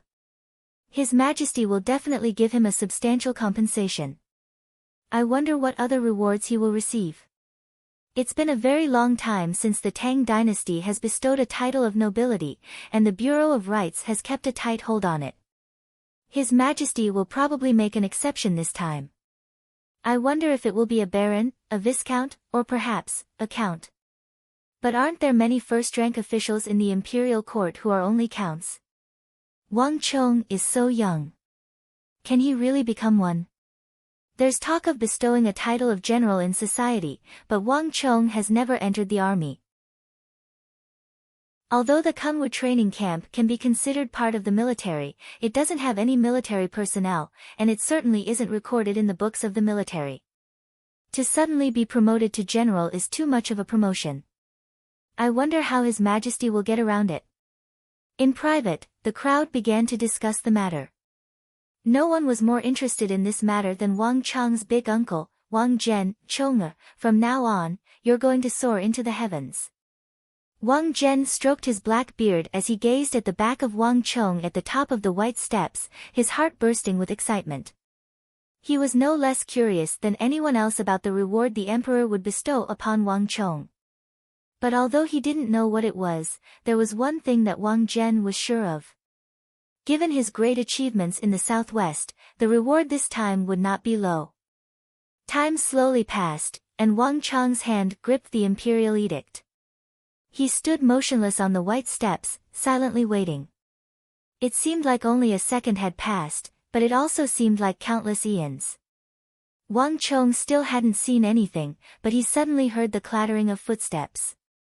These footsteps were neither fast nor slow, each step taken with great ease.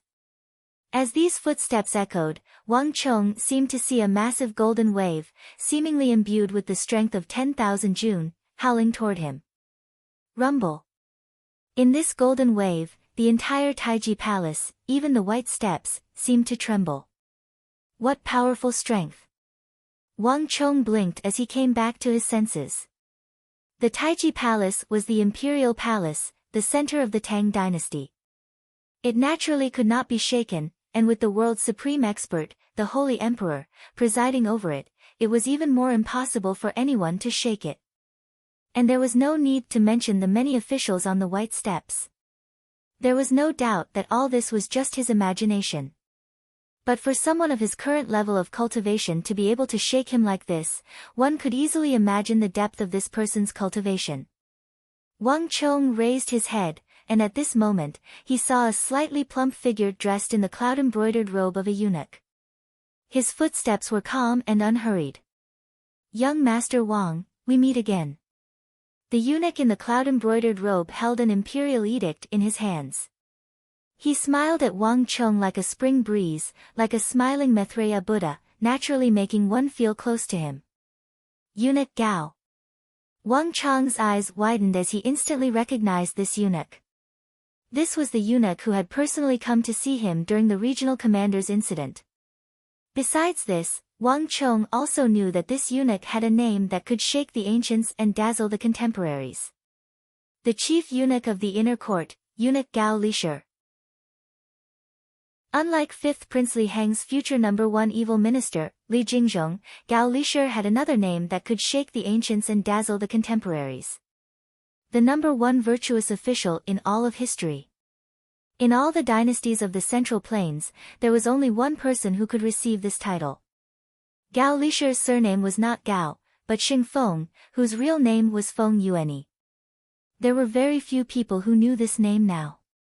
When the previous emperor had bestowed the surname upon him, he had changed Feng to Gao, resulting in the name Gao Lisher.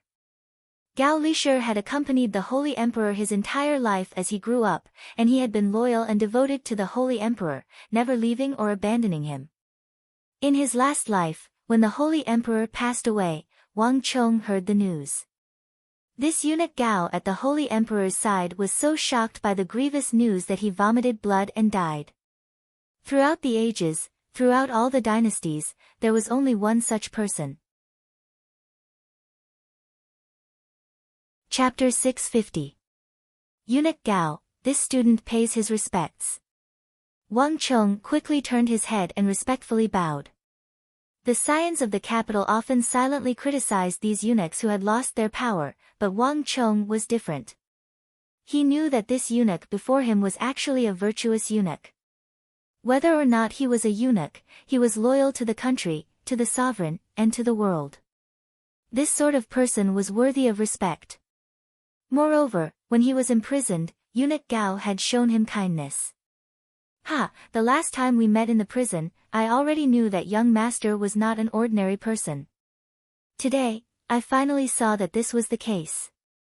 In the War of the Southwest, young master made a great contribution and did not disappoint His Majesty. Young Master Gao faintly smiled as he raised the imperial decree. Unlike other eunuchs, Eunuch Gao had never referred to himself as this one or this one, but always used I. In the depths of the palace, he was the only person who could receive this honor.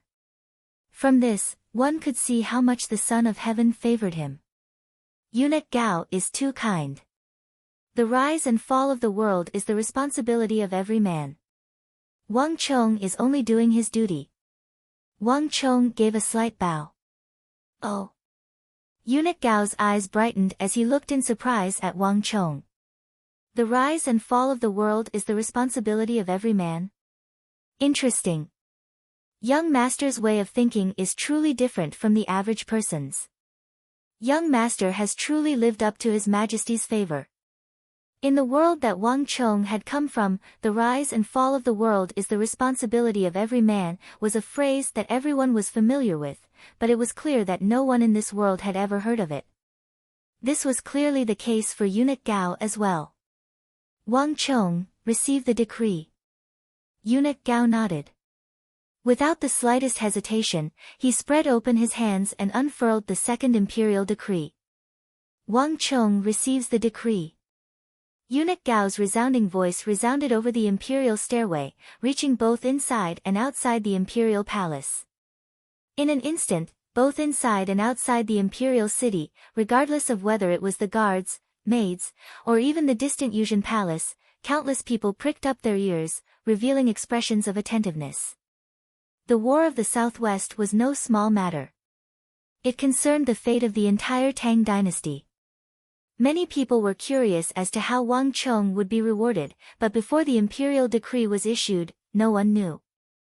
King Qi, Abusi, Duan Xian, and many of the other officials, including Wang Zhen, were completely focused. Even Wang Chong, standing before the white jade steps, was the same. Although he had experienced many mountains of corpses and seas of blood, and his spirit was very strong, this reward was very important to Wang Chong. However, even he did not know what kind of reward the Holy Emperor would give him. Because all of this was beyond the development of history, at least in the previous life, this kind of thing had never happened. By the will of the heavens, the emperor decrees, the son of the Wang clan, Wang Chong, has pacified Meng Shizhao and Uzan in the War of the Southwest and rendered meritorious service to the country. He shall be rewarded with 3 million taels of gold, 30,000 bushels of pearls, 100,000 bolts of silk, a marquis title, and the title of young marquis. Rumble. The words young marquis were like a boulder falling into a lake. The imperial palace was in an uproar, and the viewing platform was in an even greater uproar. Marquis? The Holy Emperor has actually made him a marquis. He's only 17, but he's already a marquis. Such a thing has never happened before. In the 300 years since the establishment of the Tang dynasty, including the previous dynasty, no one has ever become a marquis at such a young age. I've been in charge of the Bureau of Rights for so many years, and I know so much about the ancient records of the imperial court that there has never been a young marquis title. For His Majesty to give him this title, doesn't that mean that he is the only marquis among the millions of youths in the world? Just what sort of high regard is this? The young marquis, the young marquis. Putting aside the millions in gold and jewels, His Majesty has even made him a marquis. Such a thing has never happened before. Doesn't that mean that his status is above that of many first-rank ministers in the court? The viewing platform was in an uproar, and everyone's faces were instantly filled with shock. Many people had speculated that the Holy Emperor would reward Wang Chong handsomely upon his return from the southwest. But Wang Chong had no scholarly rank, and his name was not even on the roster of the hundreds of thousands of soldiers of the Tang dynasty. This was a serious flaw. Thus, many people had concluded that no matter how generous His Majesty's reward was, it would not surpass that of a count. But no one had expected the Holy Emperor to reconsider the matter. In a situation where Wang Chong had no scholarly rank, no official position, and was not even registered on the roster, the Holy Emperor had jumped 10 ranks and promoted him to marquis. His status was so high that it even surpassed that of many important ministers of the imperial court. Even Wang Chong's big uncle, Wang Zhen, was overshadowed by Wang Chong's brilliance. Ha ha ha, marquis, marquis, our Wang clan actually produced a youth. Good. Wang Zhen stroked his sparse beard, his eyes bright, and his red robe trembled in excitement. He felt like he was being comforted. The Wang clan had actually produced a 17-year-old young marquis in his generation. This was completely unprecedented. Of all the great clans in the capital, not a single 17-year-old had ever been made a marquis. The Wang clan was the only one. Chonger, good job. Big uncle did not misjudge you. With you here, our Wang clan is certain to be even more glorious than it is now. Wang Zhen was extremely excited. Bastard! The young marquis, the young marquis. His Majesty actually bestowed the title of marquis on this brat who's still wet behind the ears. Since ancient times, when has the Tang dynasty ever produced such a young marquis? This is absurd. Unlike Wang Zhen, King Qi's face was ashen and nasty. Not only had Wang Chong escaped his plot, he had even obtained the title of Young Marquis that the Holy Emperor had specially created for him. King Qi had never imagined that this would happen. The Wang clan following at the King of Song's side was already difficult enough to deal with. Now that Wang Chong had become the Young Marquis, wouldn't they be even more difficult to deal with? At this moment, King Qi felt like a dagger was pressing down on his back. Damn it, damn it. King Qi clenched his fists so tightly that they cracked. He wanted to leave in a huff, but after the victory in the southwest, the Holy Emperor had bestowed the title of Marquis, and all the civil and military officials were present. Even if he were as bold as the heavens, he would not dare to mess around and ruin the ceremony in front of the Holy Emperor. But just when everyone believed that the Holy Emperor's bestowal to Wang Chong had come to an end, it was far from over. In addition, Wang Chong is young and intelligent. In order to commend his achievements in the southwest and serve as a model for the world, an exception will be made and he will be granted a fief. The location of the conferment will be jointly decided by the Bureau of Rights and the Bureau of Revenue after the ceremony. Boom!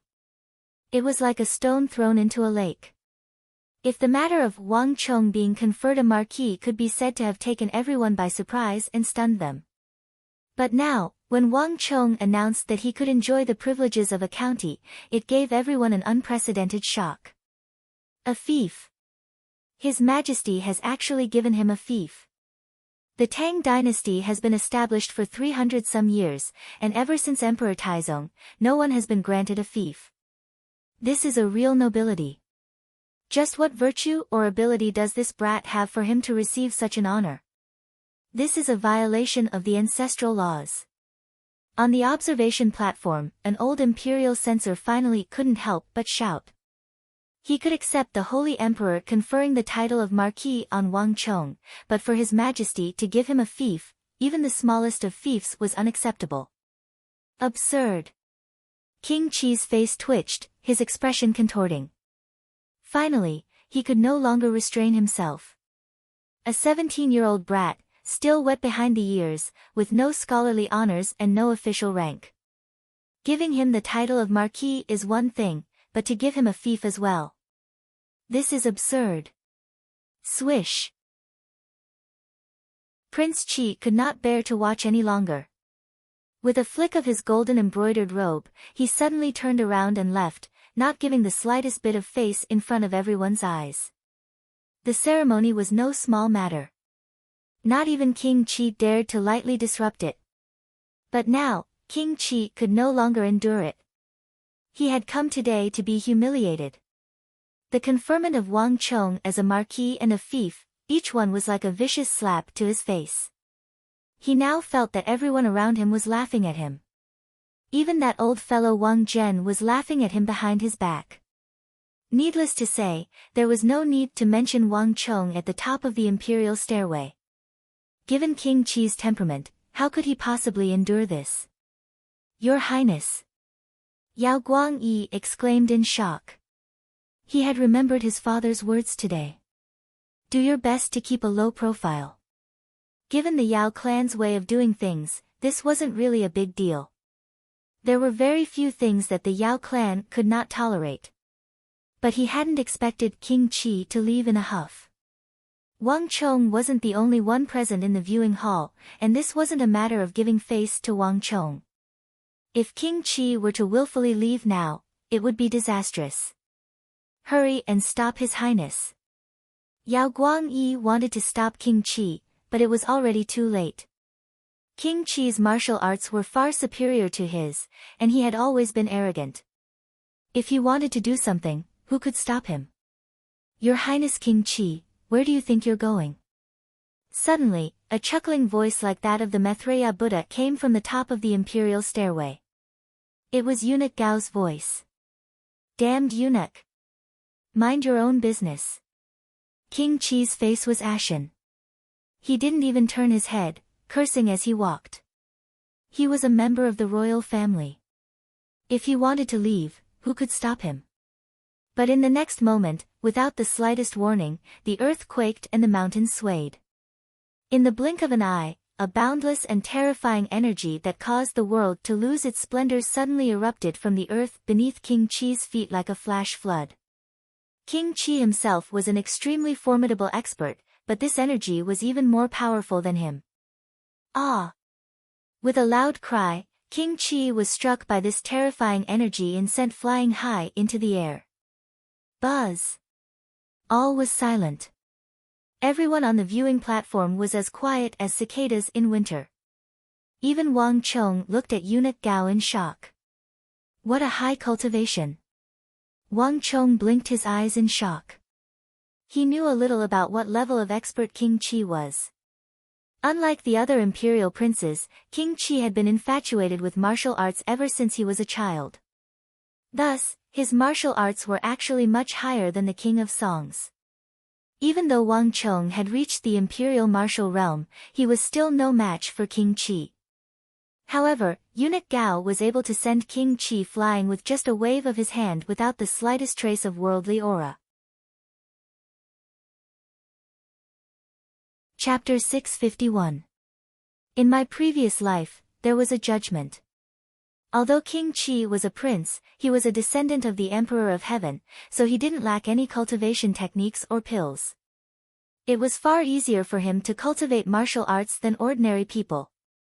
Thus, although he never left his residence, King Qi's cultivation was already above the vast majority of martial artists. He was ranked at the very top of the world, even stronger than valiant generals of the empire like Geshu Han and Fomin Linta. For Gao Lisher to send him flying, this is simply inconceivable. Wang Chong's mind was in turmoil. In an instant, this charmingly chubby eunuch, who resembled a Maitreya Buddha, had suddenly become incomparably tall and unfathomable. But what was most shocking was that eunuch Gao had actually dared to attack King Qi.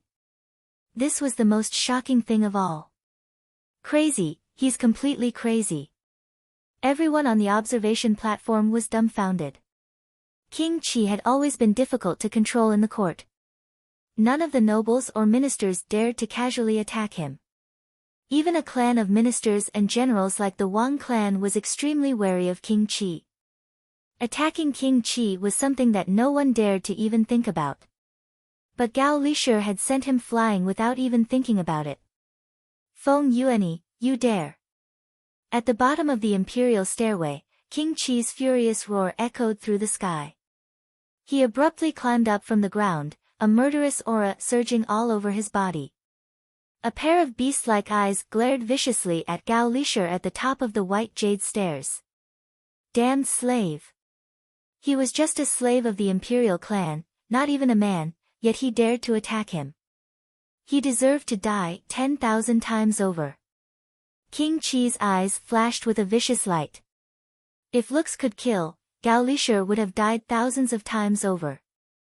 Your Highness King Qi, the ceremony has yet to end. Where are you planning to go? Eunuch Gao stood on the imperial stairway, looking down from above. His complexion was ruddy and he wore a smile on his face. He still had that charmingly naive appearance. Even though King Qi had called out his true name in the secular world, there was not the slightest hint of anger on his face, making it impossible to guess what he was truly thinking.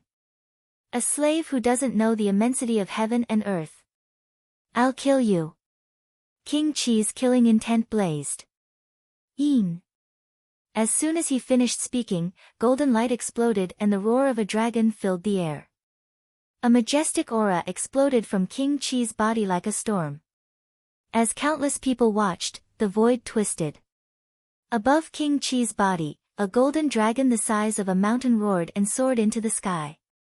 Shockingly, its target was Gao Lishur, who was standing on the high platform. So what if it was Gao Lishur? So what if he was the chief eunuch of the inner palace? If he angered him, he would still kill him. He didn't believe that they would dare to do anything to him, the dignified King Qi, a member of the royal family. Your Highness, you can't. Yao Guangyi completely lost his composure. Who was Gao Lishur? He was indeed a eunuch with a lowly status. It was impossible for him to be mentioned in the same breath as a noble member of the imperial family like the Prince of Qi. But he was just an ordinary eunuch. In the imperial palace, including the capital, who other than King Qi would dare to treat eunuch Gao as an ordinary eunuch? He had served at the side of the Holy Emperor for several decades, experiencing the War of the Princes and the calamity of Ascension. Given Gao Lishur's various contributions, how could his status in the imperial palace be described by the ordinary word eunuch? Buzz! In the blink of an eye, Prince Qi and eunuch Gao, two supreme experts of the present age, were about to start a fight in the imperial palace. Just at this moment, something strange happened. Rumble. The earth quaked as a majestic energy, dignified and noble, surged out of the depths of the imperial palace like a flood, instantly engulfing the entire Tang dynasty imperial palace. Bzzz. The clouds began to churn, and the clear sky was suddenly overcast with dark clouds. A powerful energy that Wang Chong had never sensed before, one that reigned above all things in the world, instantly appeared in everyone's perception. Before this dignified and noble energy, everyone was as insignificant as an ant. Even King Qi and eunuch Gao, powerful existences of the present age, became dim and colorless before this energy, like fireflies before the bright moon. Impudent! A voice came from the depths of the Taiji Palace. In front of this voice, everyone felt their souls tremble. Even King Qi, who had just been arrogant and despotic, wanting to attack Gao Lishur in front of the Taiji Palace, was now filled with fear, prostrating himself on the ground, kneeling before the imperial stairway made of white jade. Your Majesty! King Qi's face was lowered, his entire body trembling like a mouse that had seen a cat. Although he was used to being arrogant and despotic, and did whatever he wanted to do, it depended on who he was dealing with. Before the Holy Emperor, no one had ever dared to be so impudent. Although the Holy Emperor was lenient and allowed his ministers to express their opinions in court, even if the old imperial censor Duan Chao had slapped Duan Xian, as long as the Holy Emperor did not say anything, this was not a problem in the court. Throughout the ages, only the current Holy Emperor could be so lenient and indulgent towards his ministers. The reason King Qi could act so unbridled in the capital was also related to the Holy Emperor's lenient way of ruling. But once the Holy Emperor became angry, even an unruly person like King Qi could only lower his head, not even daring to breathe too loudly. Boom! The earth shook. Although they couldn't see anything, they could clearly hear a set of heavy footsteps walking out of the Taiji Palace. These footsteps, one after another, seemed to trample on everyone's hearts. Buzz! A massive shadow shot out from the imperial palace. Before everyone's eyes, a black shadow had appeared at the top of the imperial stairway, in front of the Taiji Palace. There was no sound, no movement. The moment that figure appeared, he instantly became the center of the world. Heaven and earth, the sun and moon, the mountains and rivers, and all living things, all bowed to his feet. He was like a god standing at the center of the imperial palace. In an instant, the atmosphere in the imperial palace became incomparably solemn. King Qi's face immediately pressed against the ground, not daring to breathe too loudly. Long live the emperor! Long live the emperor! Amidst the thunderous cheers, all the imperial army guards in front of the Taiji Palace, the ministers on the viewing platform, and even Wang Chong, who was closest to the Taiji Palace, all knelt down. In this instant all was silent. Even the drop of a needle could be heard. Yao Guangyi knelt on the viewing platform, his entire body drenched in cold sweat. King Qi's personality had always been like this. He did things impulsively, never considering the consequences. In reality, not many people could make him consider the consequences. But this time was different. After the victory in the southwest, the Holy Emperor had rewarded Wang Chong. This news had already been announced to the world. Inside and outside the imperial court, from the 6 ministries of civil and military, all the ministers attached great importance to this matter. King Qi's impulsive actions had finally angered the Holy Emperor. "Li Yu, are you planning to leave now?" The Holy Emperor's voice was lofty and aloof, making it impossible to tell whether he was happy or angry. "This lowly subject does not dare." King Qi's face was pale and filled with fear. Bean-sized beads of sweat dripped to the ground, instantly drenching a large area. Even though he was normally daring and reckless, he was now like a mouse encountering a cat. All was quiet. When the Holy Emperor spoke, no one dared to breathe too loudly. Only his voice could be heard in the imperial palace. At this moment, no one understood this more than Wang Chong. In his last life, the Holy Emperor had been publicly acknowledged as the #1 expert, the existence closest to God that everyone had acknowledged. But Wang Chong had only heard of him. In his last life, he had never even met the Holy Emperor. In the regional commander's incident, Wang Chong had also met the Holy Emperor, but at that time, they had been separated by a great distance, not as close as they were now. Moreover, the Holy Emperor had not revealed his unfathomable martial arts. Too powerful. Wang Chong lowered his head and mentally muttered to himself. The Saint Emperor's strength was too strong, so strong that it was beyond imagination. Even in his last life, when Wang Chong was at his strongest, he had been insignificant when compared to the Holy Emperor. At this moment, Wang Chong suddenly understood why those seniors of the Tang dynasty would speak of the Holy Emperor with so much regret after the calamity. In the War of the Southwest, Wang Chong had slaughtered nearly 10,000 Mengshi, Yusang warriors, so his cultivation level could not be considered low. But at this moment, Wang Chong could sense that the Holy Emperor before him seemed to contain a world within his body, making it impossible to tell where his limits lay. Even with Wang Chong's cultivation as the war saint, it was impossible for him to estimate just how powerful the Holy Emperor was. This was truly unfathomable. Since that's the case, kneel there. Wang Chong's face was lowered, the Holy Emperor's voice echoing in his ears, neither loud nor soft, imbued with the majestic might of the heavens. Beneath the imperial stairway, King Qi's head lowered even further, his body trembling even more violently. Wang Chong. The Holy Emperor's gaze quickly fell on Wang Chong. In the War of the Southwest, you volunteered to lead the army to defeat the Mengshi, Yusang army, protecting the empire and the safety of the people of the Southwest. We are very happy that you have such a heart to serve your country. The Wang clan is truly a loyal clan of my Tang dynasty. We are very happy that Duke Jiao has a son like you. All was quiet in front of Taiji Palace. Many people revealed looks of envy at these words. The sage emperor's words were an extremely high evaluation of the entire Wang clan. This was a great honor for them. Just these words alone could protect the clan for several decades, and they could even serve as a shadow for future generations. Even if the clan declined and its descendants were unfilial, they would still be able to live a dignified life. Chonger, you are winning honor for our entire Wang clan.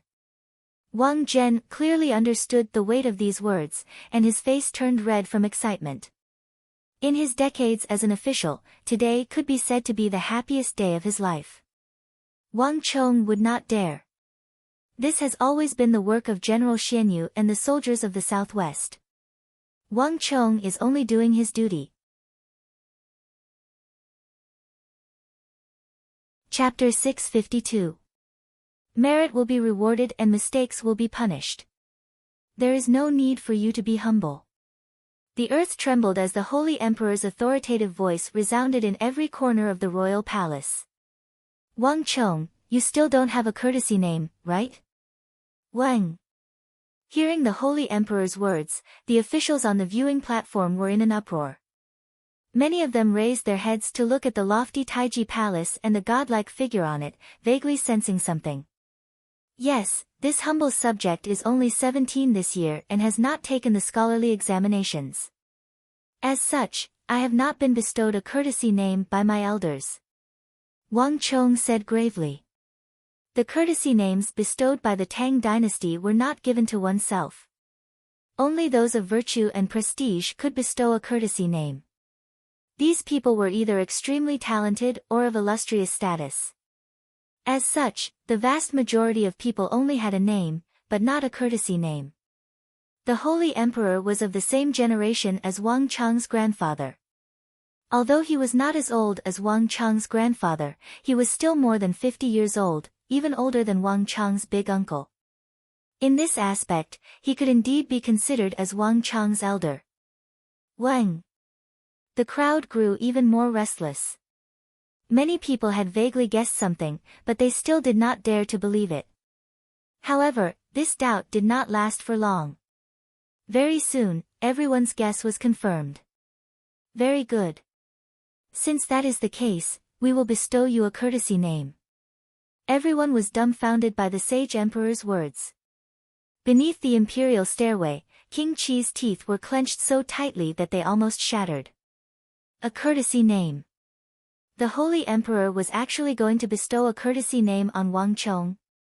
Since ancient times, there had been emperors who bestowed surnames on their officials, but there had never been a single emperor who bestowed a courtesy name on their officials.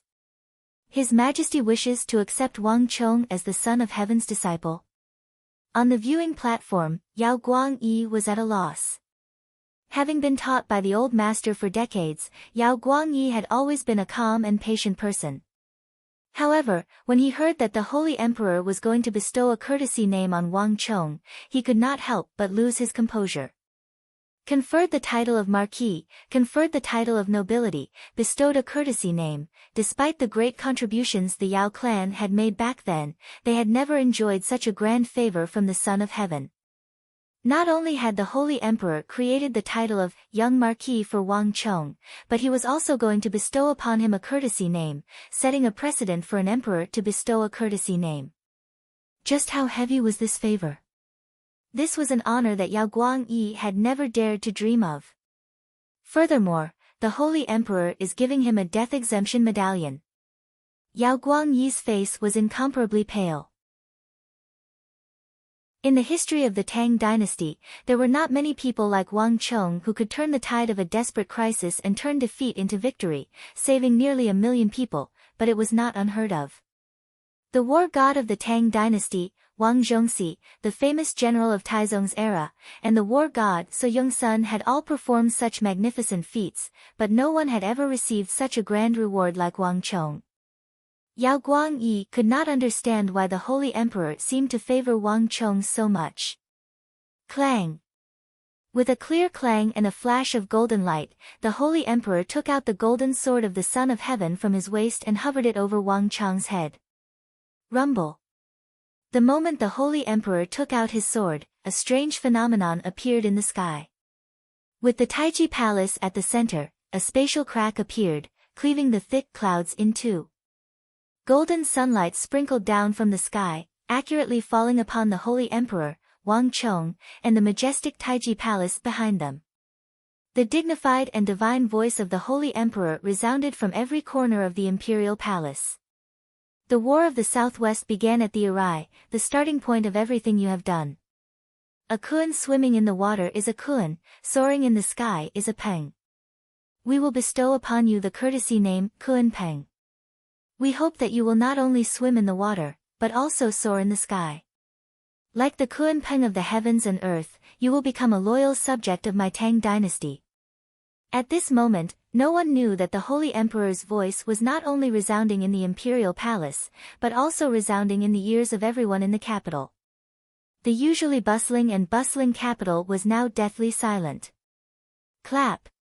In a restaurant in the western part of the city, a man wearing a black cloak sat alone in a corner, silently drinking wine. Upon hearing this voice, he snapped the chopsticks in his hand. "Many thanks, Your Majesty." At this moment, Wang Chong had no idea what was happening outside. Upon hearing that the Holy Emperor had bestowed upon him the courtesy name, Kuan-peng, Wang Chong respectfully bowed. As someone who had lived 2 lives, Wang Chong had only met the Holy Emperor twice, and both times had been in this life. But even so, Wang Chong was brimming with respect for this supreme existence of the Tang dynasty of the Central Plains. This was an emperor who had dedicated his entire life to the Tang dynasty, who had striven forward and swept away the barbarians, who had expanded the territory and influence of the Central Plains to the limit, and who had personally created the golden age of the Tang dynasty. No matter what, he was worthy of anyone's respect and following. Clang! A majestic golden light flashed through the air. The golden sun of heaven soared in the Holy Emperor's hand, swayed in the air and then returned to the sheath at his waist, all the phenomena vanishing. Wang Kuan-peng. At this moment, Wang Chong finally had his first courtesy name, and it had been bestowed by the Son of Heaven. This was a true disciple of the Son of Heaven. With the Holy Emperor's bestowal, Wang Chong's conferring ceremony came to an end amidst grand cheers. In stark contrast to the bustling celebration in the capital of the Tang dynasty, the current Uzan Plateau was a completely different scene. The corpses of cows and sheep were piled up, scattered across the plateau. The cows and sheep that had been lively not too long ago were now lying on the ground, their eyes wide open as they turned into corpses. Countless flies buzzed about, gathering around the corpses like dark clouds.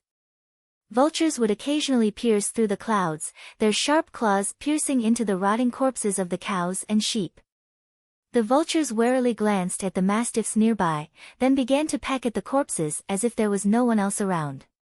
However, this was only a feast for scavengers. For humans, these former food had become extremely dangerous. The stench could be smelled even from several li away, and it was no longer suitable for human consumption. This was an unprecedented plague. The once mighty Uzan Empire was now plunged into a severe food crisis. The War of the Southwest had ended, but the damage this war had inflicted on the Uzan Empire was still far from beginning to end. The plague that Wang Chong had sent Li Sai to spread on the plateau was still spreading from the territory of the Ngari royal lineage all the way to the royal capital. The fires continued to burn day and night, and the smoke from the burning cows and sheep soared into the sky, not dissipating for a long time. This was the only solution that the Prime Minister of the Uzan Empire, Dalan Trinling, had come up with in this crisis. Only the Tang dynasty had the secret cure for the sheep plague. Treating it was already impossible, so the only solution was to prevent it. Burning the cows and sheep to prevent the plague from spreading was the only solution that the 5 ministers of the 4th district of the Uzan Empire had come up with. But compared to the plague, the War of the Southwest was the focus of the entire Uzan Empire. After all, this was the source of everything. 200,000 Uzan cavalry had marched east, but in the end, only 10,000 had survived. The entire Ngari royal lineage had basically been crippled. Whether it was the deaths of more than 200,000 warriors or the sheep plague that affected the entire Uzan plateau, all of them could not escape a single name, Wang Chong. Daluan Ruozan, you have truly disappointed this king. This king believed in your strength, so I sent you to the Ngari royal lineage to assist the 4th prince. In the War of the Southwest, you said that you wanted to form an alliance with Meng Shi Zhao to drive the tiger to swallow the wolf, and this king agreed to everything. But look at what you've done. The royal capital of Yusang was dimly lit. Giant prayer wheels forged from gold were tinkling as they spun. Not far from these prayer wheels, pieces of ambergris wood were tossed into simple and crude bronze incense tripods, causing fragrant smoke to rise from them. The smoke shrouded the entire great hall of the royal capital, making everything seem illusory and unreal. Through the smoke, one could see a figure wearing a loose white robe kneeling on the ground, his face turned downward. If one looked carefully, one would realize that this was the Prime Minister of the Ngari who had been defeated by Wang Chong in the War of the Southwest, Daluan Ruozan. The defeat in the southwest had resulted in grievous casualties and rampant plague. Tens of thousands of Uzan shepherds were living in dire straits. The Tsempo was enraged and immediately issued an order summoning Daluan Ruozan to the royal capital for questioning. "Your Majesty, this lowly subject has nothing to say."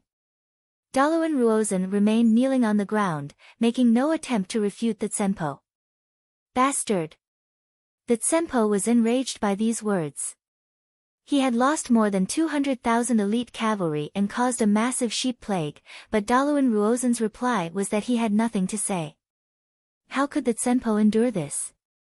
Someone strip him of his position and imprison him to await this king's punishment. The Tsempo's furious voice was like a peal of thunder, audible even from several li away. In the hall, a bitter smile appeared on Daluan Ruozan's lips. He had long ago anticipated how he would be punished upon entering the royal capital. As the prime minister of the Ngari royal lineage, as well as the commander-in-chief of the entire War of the Southwest, he could hardly escape the blame for this defeat. Any punishment would not be excessive. I wholeheartedly accept my loss in this battle. Daluan Ruozan kneeled on the ground, his mind recalling the distant capital of the Tang dynasty, that 17-year-old youth who had been receiving a reward. That war in the southwest of the Tang dynasty had been long and drawn out. He had used all his methods, but in the end, he had still been no match for that youth. What else could he say? If one was willing to bet, one had to be willing to lose. Bang! The door to the hall opened. Amidst the rising green mist, a few warriors of the capital wearing heavy bronze armor strode in. These warriors of the royal capital had muscular bodies and thick arms and legs. As they scanned the hall, their gazes quickly fell on the nearby Daluan Ruozan. The guards of the royal capital were elites that only the Tsempo could mobilize. All of them had been handpicked from thousands and were extremely powerful. Normally, they would only move out when the Tsempo needed something, and the vast majority of the time, it was not something good. Wait a moment. Just as the guards of the royal capital strode toward Daluan Ruozan, a figure shrouded in smoke suddenly spoke to the Tsempo's side. "Your Majesty, may I ask a few questions?" This person suddenly left his seat and walked over from behind the table. As the smoke scattered, one could see that this man had a mustache and fair skin. He exuded an aura that was somewhat similar to Daluan Ruozan's, but he was more composed and steady than Daluan Ruozan, and his eyes were sharper and wiser. In the entire Uzan Empire, the only person who dared to act so boldly in front of the Tsempo was the head of the 5 ministers, the prime minister of the empire, Dalan Trinling. Although he was the head of the 5 ministers, Dalan Trinling was actually a little younger than Daluan Ruozan. But even so, when Dalan Trinling spoke, the Tsempo, the 2 royal capital guards, and even the prime minister of the Ngari royal lineage and Daluan Ruozan all revealed expressions of respect. In the Uzan Empire, there was only one person who could reign supreme through his wisdom and whose words even the Tsempo had to respect. Dalan Trinling was an honorific that conveyed the meaning of prime minister. In this aspect, Daluan Ruozan could not compare. Chapter 653. Prime Minister, if you have any questions, please speak. The Tsempo, who had been enraged just a moment ago, seemed to become a different person the moment Dalan Trinling walked out. His expression became amiable, his attitude much better. After saying this, the Tsempo glared at the 2 royal capital guards. "The 2 of you, withdraw for me." "Yes." The 2 royal capital guards quickly withdrew from the hall and closed the door. The Holy Emperor of the Tang dynasty is currently rewarding that youngest son of the Wang clan. Do you know of this matter? Dalan Trinling's eyes were like needles as he took 2 steps forward and stared at Daluan Ruozan, suddenly getting straight to the point. Buzz! Daluan Ruozan's mind trembled at these words, and he raised his head. The Holy Emperor of the Tang dynasty had rewarded Wang Chong. Daluan Ruozan was keenly aware of what these words represented. The Uzan Empire had suffered today's crushing defeat entirely because of that 17-year-old Tang dynasty youth, Wang Chong. Now that the Holy Emperor was heavily rewarding Wang Chong, that youngest son of the Wang clan would play an increasingly important role in the Tang dynasty and pose an even greater threat to the Uzun Empire. Very good. It seems like you've also sensed it. The War of the Southwest is over. No matter how many soldiers of the Ngari royal lineage died or how vast the plague was, it's all in the past. War is bound to have death and a price. In the wars we fought against the Tang dynasty, we suffered even greater crushing defeats. But even so, it's not like we've come out empty-handed. At the very least, we know a name. Wang Chong, no? Dalen Trinling coldly snorted, his sharp eyes flashing with a light as cold as the edge of a blade. Not even the green smoke in the hall could block it. Daluan Ruozan was shocked and quickly bowed his head in submission. Victory and defeat are common in war. No matter how much we have paid this time, the Tang dynasty will pay an even heavier price for this in the future. But before that, why don't you tell us about Wang Chong? Ruozan understands. Green smoke rose in spirals, and only Daluan Ruozan's voice could be heard in the entire hall. Your Majesty, Prime Minister, in the War of the Southwest, the Empire suffered a major defeat, and Ruozan cannot escape the blame. No matter what kind of punishment, I am willing to accept it. But that youngest son of the Wang family. If it was really as the Prime Minister said, that he was valued by the Holy Emperor of the Tang dynasty, then in the future, this person would definitely become a thorn in the side of the entire Uzun. Even when the battle was at its most dangerous and intense, when the Tang army was on the verge of being completely destroyed, he never stopped giving orders, never once panicked. Moreover, he doesn't stick to a single pattern in the art of war, appearing and disappearing unpredictably. More importantly, although he is only 17, he has far-reaching plans and is vicious and merciless. The sheep plague this time was single-handedly caused by him. He's only 17, but he already has such thoughts and methods. I'm only afraid that in the future, once he matures, the events of the royal capital will repeat themselves. Daluan Ruozan's final words resounded through the hall, causing a massive tremor to ripple through the hall. Whether it was the Prime Minister, Dalen Trinling, or the Supreme Senpo seated in the back of the hall, seated in the Uzun Empire, all of them had expressions of shock on their faces. Even the Uzun Prime Minister, Dalen Trinling, who had initiated this inquiry, had never expected that Daluan Ruozan would have such a high evaluation of the youngest son of the Wang family. The events of the royal capital. All the people of Uzun understood the meaning of these words. Uzun had a natural stronghold to defend. The enormous difference in altitude and the thin air were the best natural strongholds of the Uzun Empire. All the foreign soldiers that entered this place would be greatly restricted in strength. Only the people of Uzun who lived in this part of the world would be unaffected.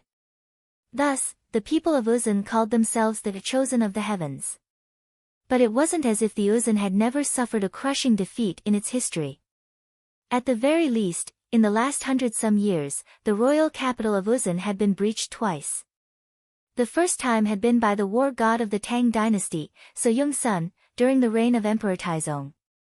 The second time had been 23 years ago, when the war god of the Tang dynasty, the current junior guardian of the crown prince, Wang Zhongxi, had not broken into the royal capital, but at that time, the entire royal capital was no different from being breached.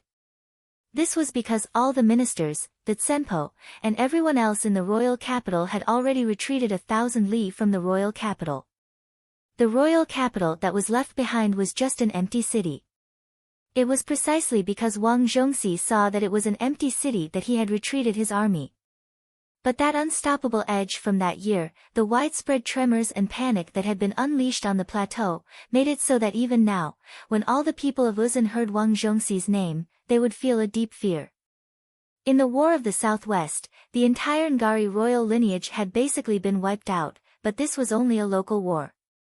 And the Uzun Empire had 4 royal districts and a royal capital, so the losses suffered by the Ngari royal lineage were not much to the entire Uzun Empire. The true impact was still the sheep plague. But based on Daluan Ruozen's words, this Wang Chong actually had the ability to repeat the events of the past and attack the entire Uzan royal capital. This was an extremely high evaluation.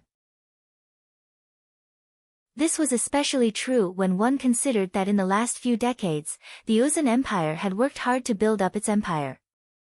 It had learned the forging skills of the Tang dynasty, purchased large quantities of refined iron and weapons, and also raised large numbers of warhorses and trained elite cavalry.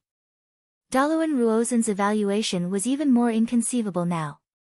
Prime Minister, Your Majesty, this sinful subject presides over the Ngari royal lineage and has seen no small number of famous ministers and generals of the Tang dynasty, including the current Minister of War of the Tang dynasty, Zhangqiu Jianxiong, and Longshi's Geshu Han. But none of them makes me feel as threatened as that youngest son of the Wang clan. This lowly subject recommends that no matter what, no matter the price, that youngest son of the Wang clan must be eliminated. Daluan Ruozen spoke these last words with incomparable sincerity. The generals and ministers of the four royal lineages could not casually enter the royal capital without orders. Daluan Ruozen was well aware that this was his only and last chance to convince the Tsenpo and the Prime Minister. I know what to do about this matter. Dalan Trinling stared into Daluan Ruozen's eyes for a long time, and then slowly closed them. Smoke curled up, obscuring his body. And on the wise and far-sighted face of the Prime Minister of the Empire, some sort of decision had already appeared. The Prime Minister of the Empire and the Prime Minister of the Royal District were both renowned for their intelligence. Sometimes, a few short sentences were enough to explain many problems. It truly is a divine mountain. At the same time, while the Great Hall of the Uzan Empire's royal capital was plunged into silence, in the distant southwest of the Tang dynasty, a middle-aged man with a slender face and a shrewd temperament was standing at the base of the mountain, holding an oil paper umbrella embroidered with white pear blossoms. In front of him was the place where Wang Chong had led the 100,000 Annam Protectorate soldiers in a desperate battle to defeat the 500,000 Mengshi, Yusang army. This nameless mountain in the southwest of the Tang dynasty had gained a new name after the Southwest War, God of Heaven. It had already become the Mountain of Destiny for the Southwest. There were far too many inconceivable events in the Southwest War. An army of 100,000 had actually defeated the 500,000 Mengshi, Yusang army and even killed 400,000 Mengshi, Yusang soldiers. At the most crucial moment of the war, when the 100,000 Tang dynasty soldiers were in danger of a water source, this sparsely forested mountain had actually dug out a water source. If not for the protection of the gods, what other explanation could there be? Thus, in the southwest, this was a divine mountain. And that youth from the Wang clan who had commanded the 100,000 soldiers on the summit of this mountain, who had cheerfully and confidently annihilated the 500,000 Mengshi, Yusang soldiers and protected the nearly 1 million civilians of the southwest, was naturally the incarnation of the gods, perhaps even the son of the god. Because he was the only one who could summon the almighty heavenly god. The mountain was a scene of devastation. After that fierce battle, its surface was covered in holes, the scars of explosions and fierce battles visible in many places. In many places, even the yellow-brown soil had turned a reddish-brown. In some of the low-lying areas, one could even see some dried purple things, which were congealed blood clots. The slender middle-aged man closed his eyes and took a deep breath. As he smelled the thick stench of blood that still lingered in the air, not only did the man not show the slightest disgust, a hint of intoxication appeared on his face. To some people, war was a plague of snakes and scorpions that could not be avoided at all costs. But for some others, it was the best nourishment. War was the paradise of those warriors who truly desired war. It was the most beautiful scenery there was. The moment when life began to wither away was the most beautiful scenery. The middle-aged man's eyes were tightly shut as he faced the divine mountain, imagining the hundreds of thousands of soldiers of the three sides charging forward one after another, falling like weeds. The intoxication on his face grew deeper and deeper. Truly beautiful. The middle-aged man gave a deep sigh. The arrival of the king of Song of the Tang dynasty had completely altered the situation in the southwest. All the Annam Protectorate forces had left with the king of Song, heading for the border between the Tang dynasty and Mengshi Zhao. Right now, there was not a single person on the Mountain of God. Your Highness, the people of the Annam Protectorate might still come here to patrol. We should hurry. Don't forget, His Majesty has specifically instructed us. We must find out the truth behind the crushing defeat of Mengshi Yusang. Not far away, another man spoke. Although he was dressed like a common merchant on the Tea-Horse Road in the southwest, the man's taut muscles under his robe, his straight body, his vigilant gaze that constantly observed his surroundings, and the long bag wrapped in white cloth on his waist, all of these things spoke volumes about his identity.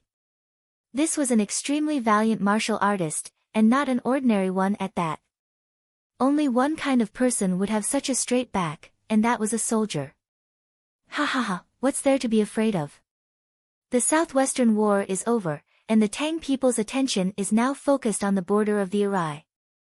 If there's nothing important, why would they come here? The slender middle-aged man held up his white pear blossom umbrella, his expression relaxed as he heartily laughed. Chapter 654. Goguryu's King Michin was a target on Zhang Shogui's list of must-kill targets in Yuzhou. Many wars had been thwarted by this King Michin. Unlike the other kings, King Michin had 4 sabers on him, but when facing an enemy, he would only use one.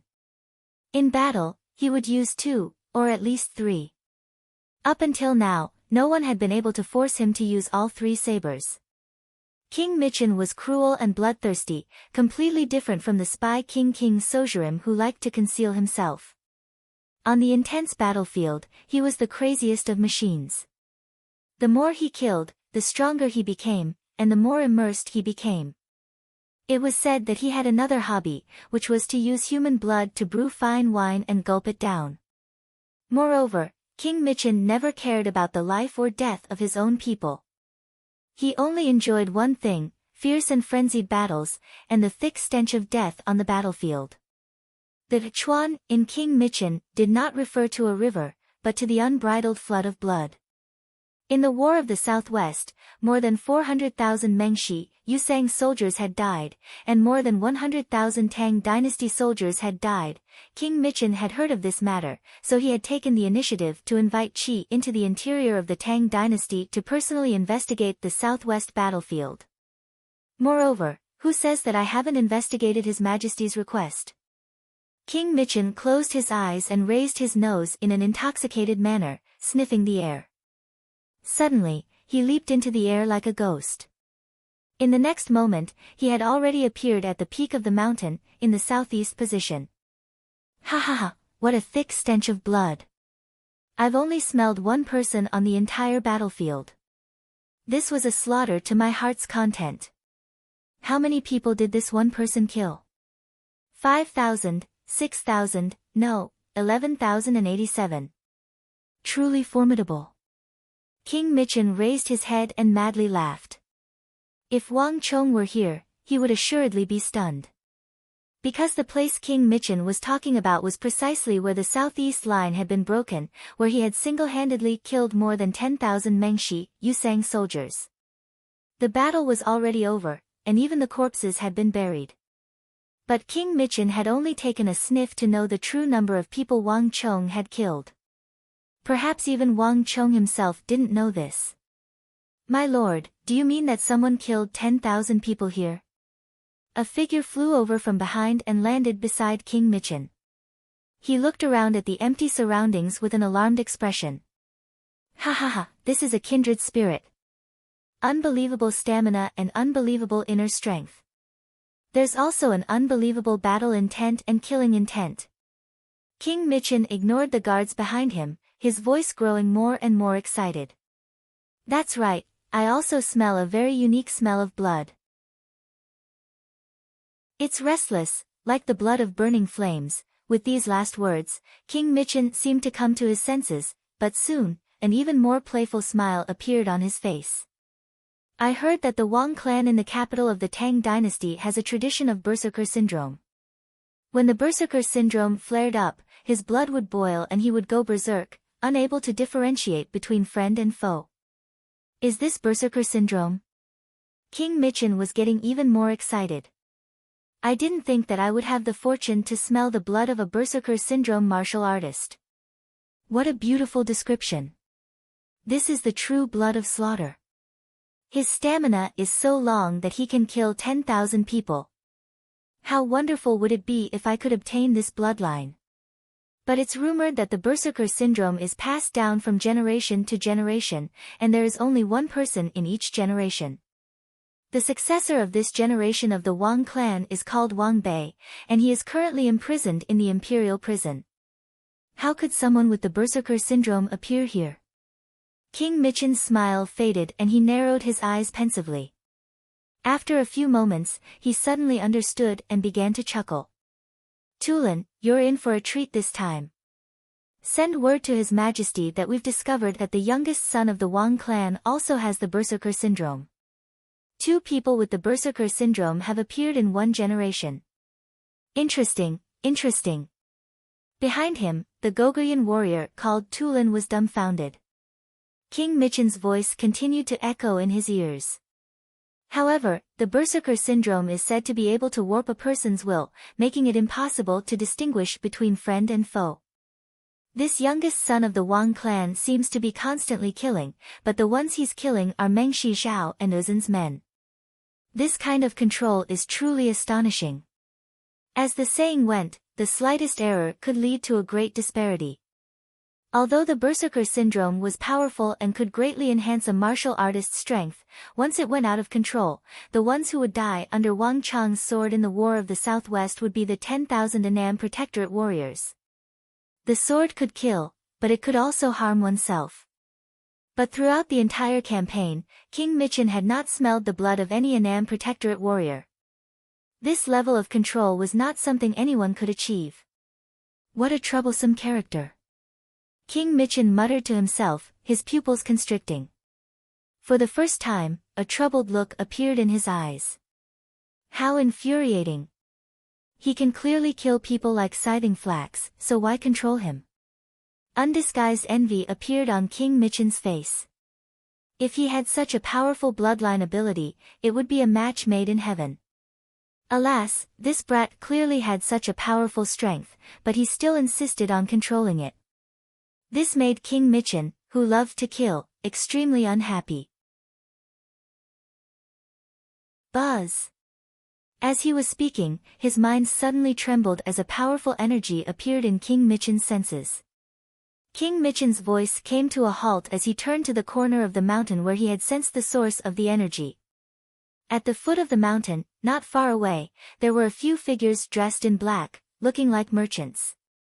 They had their heads down and were looking at something on the ground. The leader of this group also sensed something and raised his head to glance in King Michin's direction. Their gazes clashed in the air, and then, as if they had been electrocuted, they both drew back their gazes as if nothing had happened. It seems like the Turks have also come. King Michin coldly sneered. Although he was very far away, the moment that person raised his head, he had immediately noticed that high-nose bridge. Although the terrain of Yuzhou to the northeast of the Tang dynasty was complex, with the Eastern Turks, the Khitans, the Shi, the Tang dynasty, and Goguryeo all tangled together. From a certain perspective, the Goguryeo Empire and the other 3 powers besides the Tang dynasty were natural allies. But in private, all of them looked down on each other. King Michin was no exception. Your Highness, should we greet them? The Goguryeo warrior called Tulin asked. What need is there to greet them? And besides, do you think you can fight them? King Michin stood at the summit of the mountain, taking in all the surrounding scenery. As far as the eye could see, there was far more than a single faction around the Mountain of God. The Hu, the Goguryans, the Turks, the people of the western regions, the Arabs, the Karak Spa Xenu, all sorts of people, disguised as people of all sorts, were gathering here. In the War of the Southwest, 200,000 Tang soldiers had fought against 500,000 soldiers of the Mengshi, Yusang army. They had first lost and then won, killing more than 400,000 soldiers.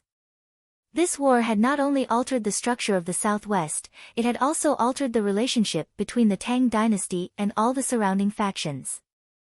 Upon hearing the news of the defeat of the Mengshi, Yusang army, all the restless factions around the Tang dynasty began to retreat, fleeing far away. To Mengshi Zhao and Uzun, this war was a lost opportunity to occupy the southwest of the Tang dynasty. And to the other factions around the Tang dynasty, they had lost an excellent opportunity to join hands and pry open the Tang dynasty's supremacy that had lasted for centuries. A centipede could die, but it would not fall. Although the Tang dynasty had declined and was no longer what it had been, the edge displayed by its army was still as fierce and terrifying as ever. Lord Yabgu, it's the Goguryans. At the base of the mountain, a Turkic merchant whispered. It's King Michin. The Turkic leader was half kneeling on the ground as he scanned his surroundings. The Eastern Turks shared a border with Goguryeo and the Tang dynasty, and they often interacted with each other. King Michin was famous for his frenzied slaughter, and his aura could be clearly recognized even from several li away.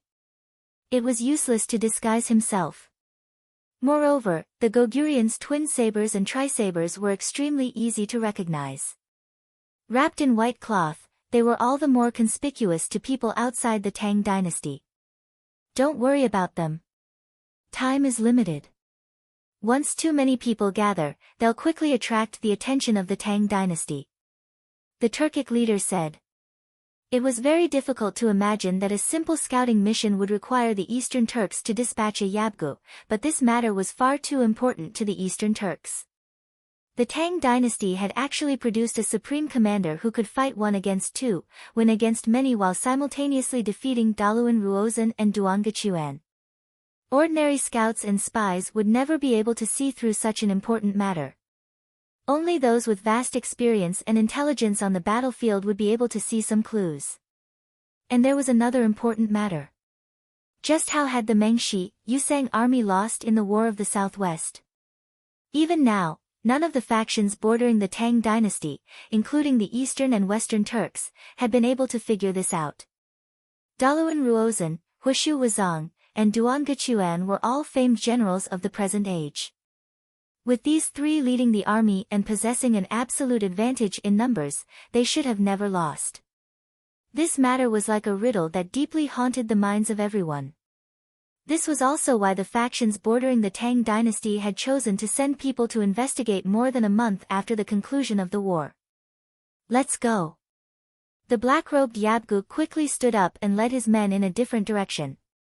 After around half an incense stick of time, the Eastern Turks had explored the entire mountain range and finally stopped in front of a massive pit.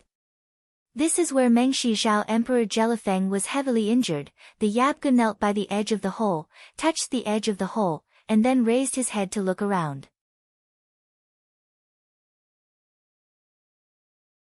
Chapter 655. The Yabgu closed his eyes, and in an instant, a completely different image appeared in his mind. It was still the same mountain, but now there were countless soldiers, all of them wearing different armor. It was clear that they belonged to three different factions.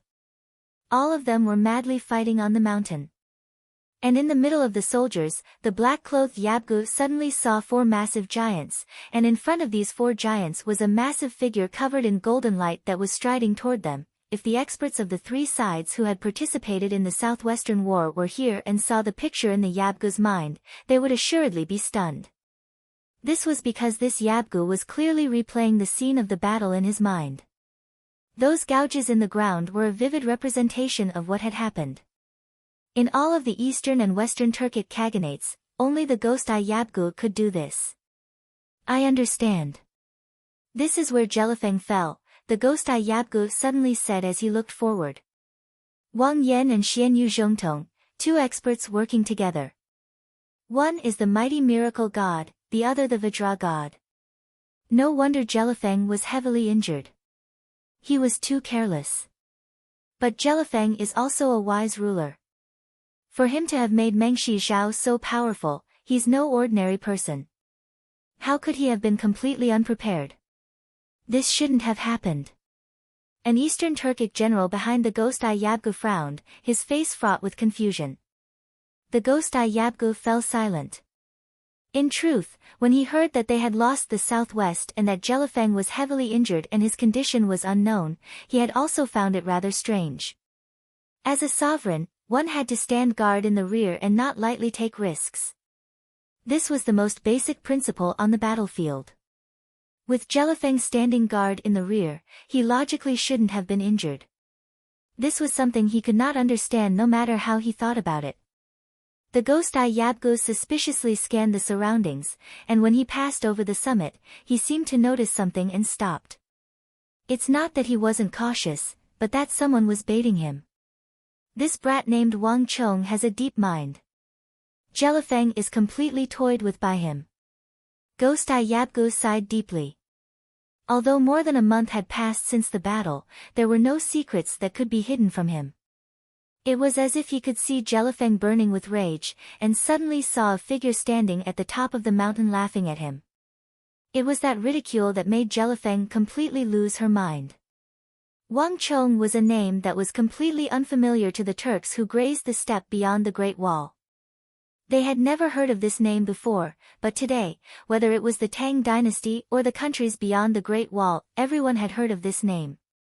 It was impossible for them not to know this name. A person who could defeat Daluan Ruozan and Huishu Wuzong, killing hundreds of thousands of Mengshi, Yusang soldiers, was someone no faction could ignore. Especially considering that they didn't have any information about him before, it was very important to collect information about him.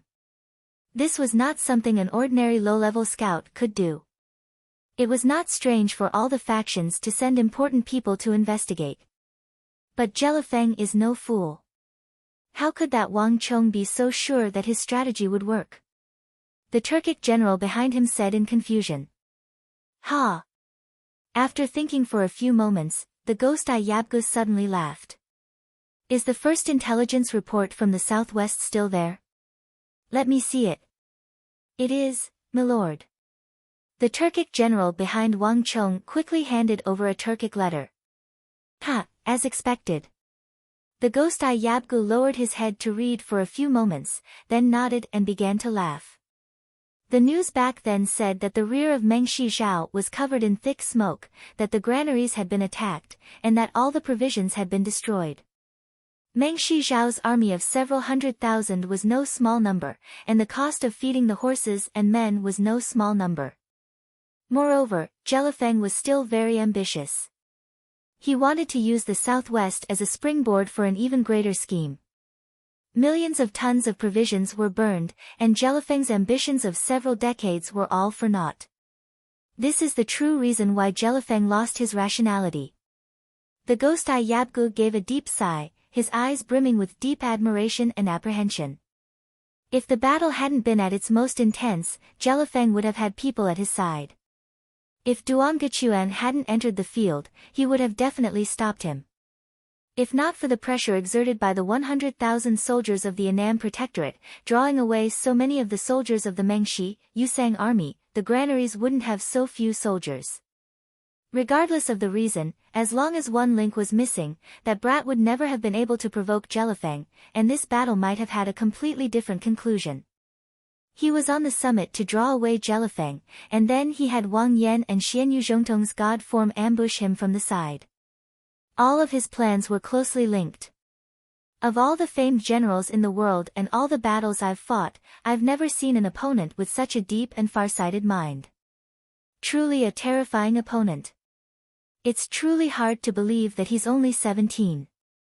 The intelligence reports the Eastern Turks had only mentioned that Wang Chong was a godly commander, but the ghost eye Yabgu was able to gather far more information through his on-the-spot investigations.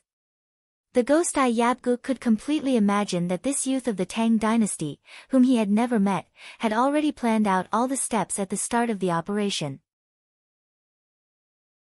The Lion City by the Arai, the steel walls of the Mount of God, the sheep plague on the Uzan Plateau, and the burning granaries in the rear of Mengshi Zhao, all of these plans had been linked to each other, each thread perfectly linked and flawless.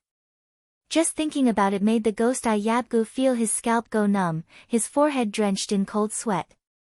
While Daluan Ruozan and Duangachuan's gazes were still limited to the battlefield before them, that 17-year-old youth had already cast his gaze over the entire world, and it seemed like nothing could stop him. Such thoughts and schemes were enough to make one tremble in fear. Daluan Ruozan and Duangachuan's loss to him was not the slightest bit shameful. In truth, the ghost eye Yabgu even rejoiced that this battle had taken place in the southeast and not the northwest. The ones facing that youth were Daluan Ruozan and Duangachuan, not him or the Eastern Turkic Khaganate behind him. Tell the Khagan to speed up the collection of information on that Wang Chong. We must pay attention to his every move. If possible, do your best to kill him, but we can't let him associate it with us. Yes, Lord Yabgu. As the battlefield between the Mengshi, Yusang and the Tang dynasty, this Mount of God in the southwest was an insurmountable hurdle for many factions. At this moment, it was not just the Eastern and Western Turks and Gogurians that had come to investigate this place. In another part of the Mount of God, several Hu merchants with profound gazes had gathered together. The Tang dynasty had an open and tolerant attitude toward its friends and neighbors from all over the world. All the Hu merchants who had been rejected before were now permitted to enter the Tang dynasty's capital and even the interior. To the people of the Tang dynasty, even seeing a few Hu in the interior was nothing strange. But the deep green eyes of these people revealed their true identity. They were actually a group of Arabs. To the Hu, the Arabs were very different from them and could be recognized at a glance, but to the people of the Tang dynasty, it was impossible to tell the difference between the Hu and the Arabs. They all looked the same. Found it. An Arab suddenly called out in Arabic, a language no one else could understand. At the base of the mountain, the Arabs had finally found what they were looking for. It was a piece of armor. Although the Annam Protectorate had already cleaned up the battlefield, it was simply impossible to clean up such a large area with hundreds of thousands of corpses. There were bound to be a few fish that had slipped through the net. What a smooth cut! What a sharp sword! An Arab picked up the two pieces of armor and raised them high into the air, squinting as he examined them. This was a piece of pauldron, and it had been made from plate armor. One could feel that the pauldron was very thick and very heavy.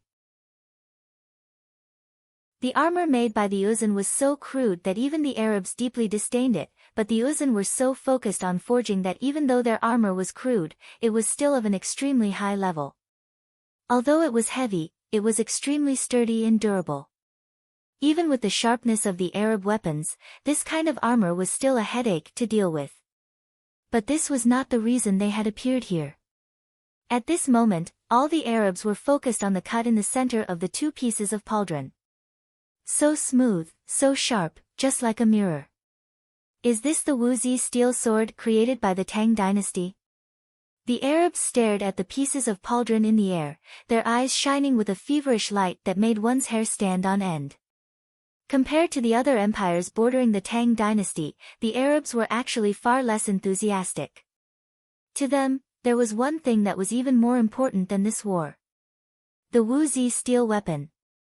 In this war, a small piece of news that wasn't too important to others had attracted the attention of the entire Arabian Empire, a small army of around 1,000 soldiers equipped with Wuzi steel weapons.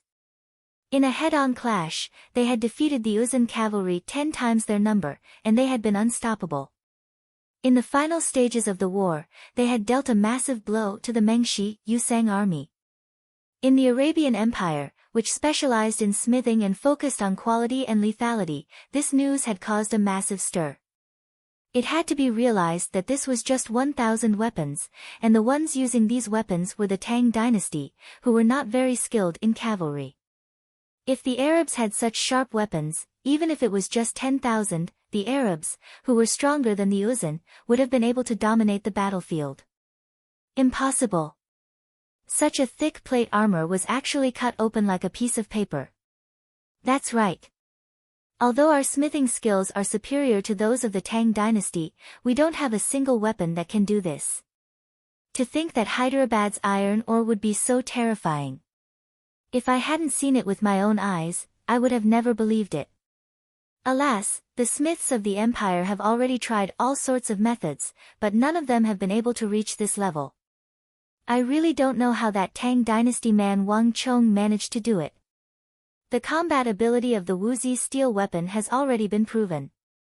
No matter what, we have to think of a way to obtain it. No matter the price. The men stared at the smooth cut on the plate armor, their eyes burning with passion. No matter what the Arabs had been like in the past, from today onwards, all the Arabs, including the Arab smiths, knew the name of an inconceivable youth of the Tang dynasty. Wang Chong.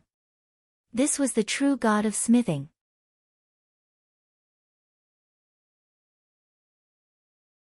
Chapter 656. The western regions, the Karak Spazinu, one faction after another began to appear around the mountain range. But these Hu and foreigners were far from the only ones paying attention to this war. Zhang Shaoxi, Foman Linta, Geshu Han, Gao Xianji, and Sishun, and all the other Tang dynasty protector generals and great generals of the Central Plains had sent their most elite spies to the southwest to scout the area. Although more than a month had passed since the war in the southwest, these top-class generals of the Tang dynasty still had no idea how Wang Chong had managed to defeat the Mengshi, Yusang army. This was still an inconceivable mystery to them. Although all the information related to the war had reached their hands, there were some things that could not be explained with words on paper. Before this, the name of Wang Chong had been an insignificant, nameless pawn to many great generals. Many of them had even prepared themselves for a major defeat in the southwest and for all sides to call for help. But at this moment, the southwest had been won. This was something that no one had expected. Wang Chong was now a simple name. Even the Hu great generals who had hated him to the bone during the regional commanders' incident, Foman Linta, Gao Xianji, Geshu Han, and Sishun, none of them dared to underestimate him. Impossible. What a bitter battle. Even the ground is red. Just how many people have died? Milord might be wrong. This Wang Chong is even more frightening than we imagined. Countless scouts, spies, and scouts stared in shock at the ruins of the Southwest War. They had all survived on that hellish battlefield, so they all had a deep understanding of the battlefield. Far too many people had died on this battlefield. Whether it was the Northwest, the Northeast, or Biding, there were far too many wars every year. But no war had ever exuded such a bitter atmosphere. This cold and sinister aura was far too strong for the veterans of the battlefield. Unlike the high and mighty generals, all the low-level veterans could feel the intense struggles and screams of the low-level soldiers before their deaths. When the Annam Protectorate of 100,000 against 500,000 Mengshi, Yusang soldiers, they had always found this news hard to believe, as battles on the border rarely reached this scale. But after seeing this huge battlefield and the thick red mud that was several feet deep, no one doubted it anymore. Shock was the only feeling everyone had when they arrived here. And one only had to think about how this youth called Wang Chong had led the 100,000 soldiers of the Annam Protectorate to carve a bloody path through the encirclement, defeating more than 500,000 soldiers of the Mengshi, Yusang army. Everyone felt a deep respect for this youngest son of the Wang clan, whom they had not thought much of before. Walala. Countless messenger pigeons flew in all directions, and new letters flew in all directions. Not only the generals at the border, but also the foreign empires of the great powers around the Tang dynasty. In the dossiers of all the forces, an extremely important name was added. Wang Chong.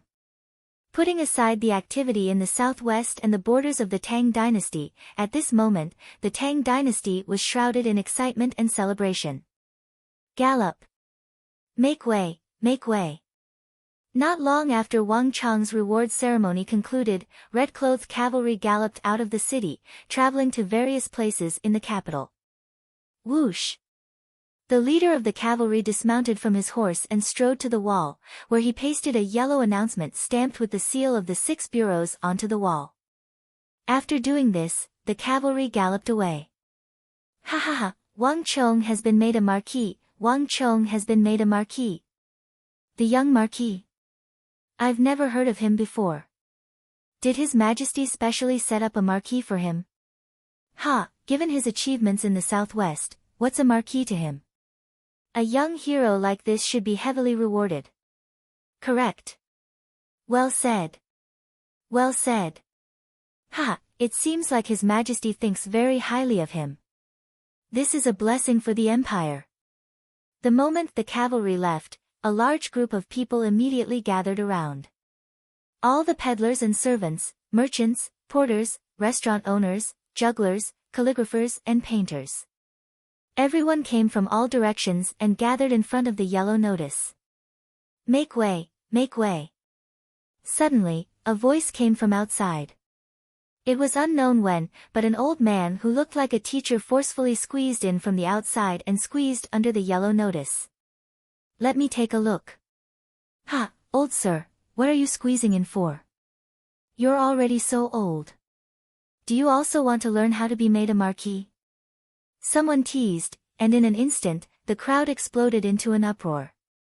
But the old man seemed not to hear. He squinted in front of the announcement, his expression focused as he placed a finger on the words that he had already seen outside. A fief. A fief. I didn't see wrong. The Tang dynasty has been around for 300 years, and His Majesty has actually made an exception and granted him a fief. The old man's voice resounded, his expression excited. Buzz. As soon as the teacher's voice fell, it was as if an invisible force had sucked away the air around them. The originally laughing crowd suddenly became silent, not a single sound could be heard. A fief.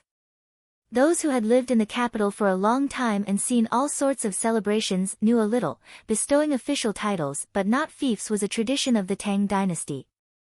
In the era of the Holy Emperor, there had never been a fief. No one had expected that the Holy Emperor would grant Wang Chong a fief. What sort of grace was this? A marquis, a fief, a courtesy name bestowed by the Son of Heaven. On this day, the capital was buzzing with activity, destined to belong to Wang Chong.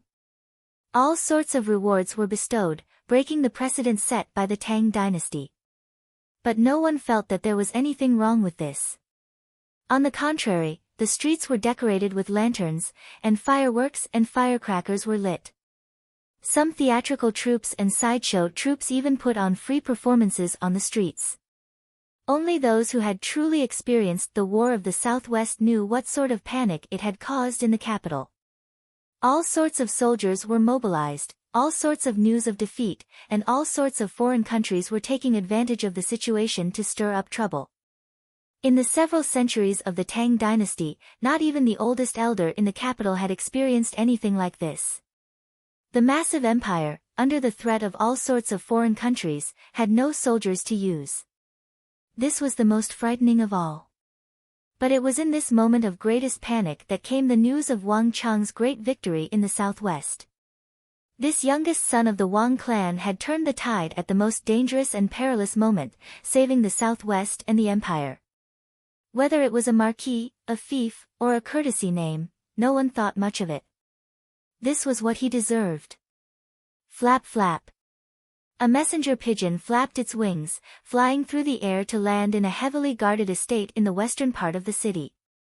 On the plaque over the main entrance of the estate were several large and flamboyant words, Su Residence. The Holy Emperor has greatly rewarded Wang Chong. Wang Chong has been made a marquis, a fief, and the Son of Heaven has bestowed a courtesy name. This is going to be troublesome. In the Su clan residence, Su Yichin's big uncle, Su Henian, looked at the letter in his hand, his brow creased in deep concern.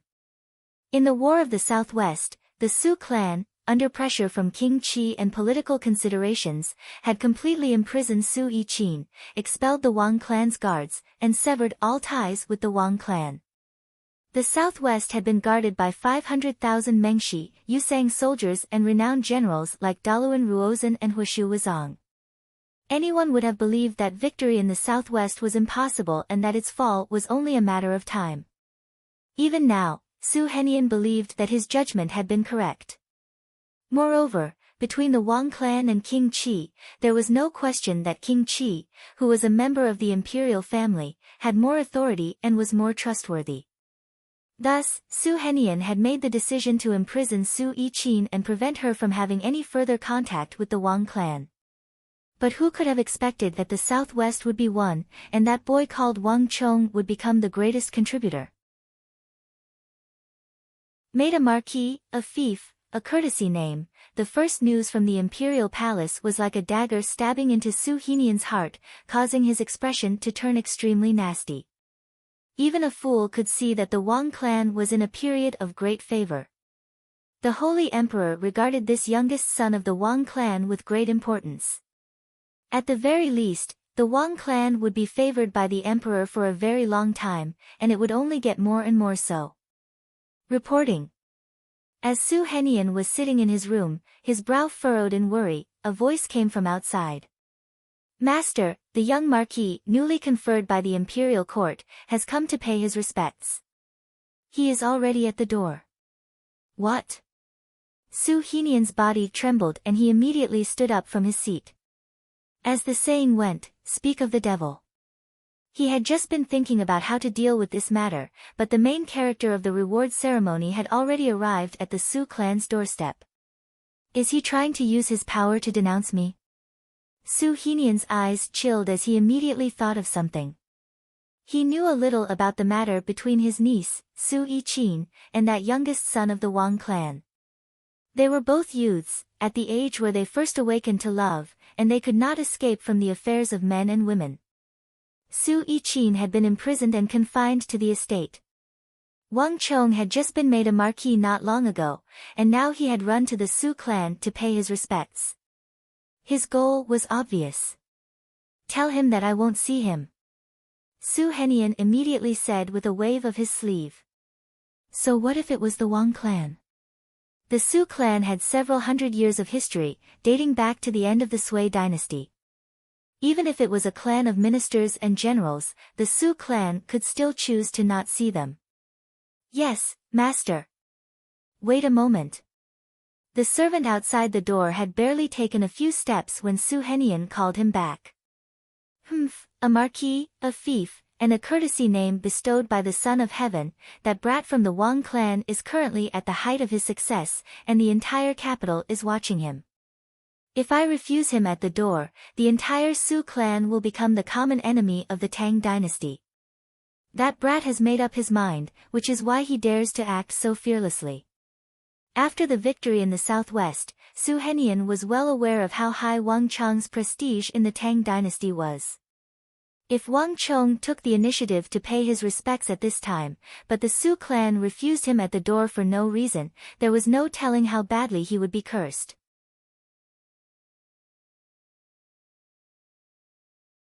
Chapter 657. So what if you're a newly promoted marquis? My Su clan's confinement of my own niece has nothing to do with anyone else. I'd like to see just what sort of tricks you can come up with. Su Henian's heart burned with fury. Someone, prepare the incense burner table and go out to welcome me. Su Henian led a large group of maids, servants, and guards toward the main gate in a grandiose and aggressive manner. Boom! With a boom, the Su clan's tightly shut gate flew open. Su Henian, his face gloomy, stepped out with a group of Su clan guards. A carriage was parked outside the gate, and next to it, Su Henian could see a youth dressed in a red robe. His back was to the gate, and he was quietly standing there, motionless. The youth's robes flapped in the breeze, exuding an uninhibited elegance. Lord Su, this is the first time we've met. It's an honor to meet you. Hearing the noise behind him, Wang Chong smiled, shook his sleeves, and turned around. The age of 17 was the prime of one's youth. Born into a clan of ministers and generals, Wang Chong possessed a lofty temperament that ordinary scions of noble clans did not possess. This was coupled with the fair skin and handsome face he had inherited from his parents and clan, as well as the steady temperament he had gained from experiencing the cruel and fierce battlefield. The current Wang Chong exuded a tranquil and distant aura that would leave others in awe, yet it did not lose its elegance. A dragon among men. Anyone who saw Wang Chong couldn't help but think this. After the baptism of the War of the Southwest, Wang Chong's every move exuded an awe-inspiring temperament. He was completely different from the wastrel hedonist he had been at the start. Even Su Yichin's big uncle, Su Henian, couldn't help but be taken aback. Wang Chong was far more handsome and elegant than he had imagined. Young Master Wang, what brings you here today? Su Henian quickly came back to his senses. With a cold snort, he glared at Wang Chong, his expression hostile. He had no intention of letting him in. Wang Chong just smiled calmly, not in a hurry. So this is Su Yichin's big uncle, Su Henian. Wang Chong looked the middle-aged man up and down. Although he had interacted with Su Yichin many times and knew who the Su family members were, Wang Chong had never seen a single one of the Su family members. His character is resolute, but he lacks decisiveness and boldness. The Prince of Qi must have used him to change the attitude of the Su clan, at the same time trapping Su Yichin in the residence. While Wang Chong's face remained impassive, many thoughts were running through his mind. He had just returned to the capital when he received the news that Su Yichin had been trapped in the residence by her big uncle and father, cut off from all contact with the outside world. She wasn't even allowed to step out of her own room. Although Wang Chong wanted to help Su Yichin and help her break free from the shackles of the clan, he did not act rashly. Only after the rewards ceremony was over did Wang Chong rush to the Su clan. Lord Su speaks too seriously. The Su clan is a prestigious clan of the Tang dynasty, and it is particularly skilled in the art of logistics. Wang Chong has wanted to pay a visit for a long time, but I only had the time today. Wang Chong clasped his hands and gave a deep bow. In addition, this one had an appointment with young Lady Su, but for some reason, young Lady Su never showed up, nor did she reply. This one is concerned and has come to pay a visit. Ha, there's such a thing. How did I not know? Su Henian sneered, a harsh light flashing through his eyes. How could he not know what Wang Chong was up to? The appointment was just an excuse. Su Yichin had been imprisoned in the residence for more than a month, and not even a fly had been able to get out, much less get news. Moreover, Qichin is currently ill and has closed her doors, refusing to see visitors and recuperating. If young Master Wang wishes to see her, I advise young Master to return home. Once Qichin's body is better, young Master can come visit. After saying this, Su Henian immediately put on an attitude of declining visitors. The door was already open, and he had seen the person in question. Even an observant person wouldn't be able to find any fault with him. For Wang Chong, at such a young age, to dare to imitate others and come to his residence to denounce him was truly showing off before an expert. He was looking down on the Su clan far too much. Lord Su, my nephew has personally come to pay a visit. Does Lord Su intend to turn him away at the door, not even giving him a cup of tea? A dignified voice rang out in his ears. Behind Wang Chong, the door of the carriage that had been parked on the side of the street opened, and a steady and dignified figure walked out. His every movement exuded the aura of an important minister of the court. Lord Wang. Su Henian grimaced at the sight of this figure. He had only seen Wang Chong outside the door, never having expected Wang Chong to bring his big uncle with him. Moreover, Wang Zhen had been sitting in the carriage this entire time. Wang Zhen had clearly heard the entire conversation between him and Wang Chong. Lord Su, since my nephew has an appointment with your niece, let them resolve it themselves. Lord Su won't interfere and refuse on your niece's behalf, right? Wang Zhen stared at Su Henian with an unfriendly expression. If one looked carefully, one would even notice that a ball of rage was burning on his brow. Wang Chong was currently the most talented and capable person in the entire Wang clan, and he was also the person most likely to inherit the old master's influence. In his hands, the Wang clan was likely to reach even greater heights. And this time, the Holy Emperor had made him a marquis, a fief, and even a courtesy name, all of this was a clear demonstration of the Son of Heaven's high regard for Wang Chong. Countless nobles and clans in the capital had begun to think highly of the Wang clan and establish ties with it. Ever since Wang Chong had entered the city, the Wang clan had already received countless marriage requests from other clans, some of them even more influential than the Su clan. These clans all wanted to marry off their most outstanding women to Wang Chong, but Wang Chong had not agreed to any of them, and Wang Zhen had not lightly nodded his head. Given Wang Chong's current status, how could an ordinary woman be a match for him? But he had never imagined that when Wang Chong came to visit and meet with Su Yiqin's big uncle, Su Henian, would turn him away at the door. This made Wang Zhen extremely displeased. This Lord Wang has misunderstood. Henian would never dare. Su Henian bowed, cold sweat dripping from his forehead. The Su clan's influence was mainly concentrated in the Bureau of Revenue and Bureau of Personnel, and these were positions without any real authority. They were on a completely different level from Wang Zhen, an important official of the court. Su Henian dared to turn away Wang Chong, but he did not dare to turn away Wang Zhen as well. Wang Chong was a junior, so there was nothing wrong with rejecting him at the door. However, Wang Zhen was of the same seniority as him. If he were to reject him as well, he would not only be severing his ties with the Wang clan, he would be thoroughly offending it. This was not the wisest course of action. After all, although the Wang clan's power could not compare to King Qi's, it was still not a clan that ordinary clans could lightly offend. But this lowly niece truly is in the residence. There was no turning back. Since Su Henian had already said that Su Qiqin was ill and had offended the Wang clan, he could only grit his teeth and continue speaking. But before Su Henian could finish, he was interrupted by a roar of laughter. Ha ha ha, Su Henian, you've truly hidden yourself well. In the War of the Southwest, your niece made such a great contribution, but you didn't even say a word. Public affairs cannot be neglected, public affairs cannot be neglected.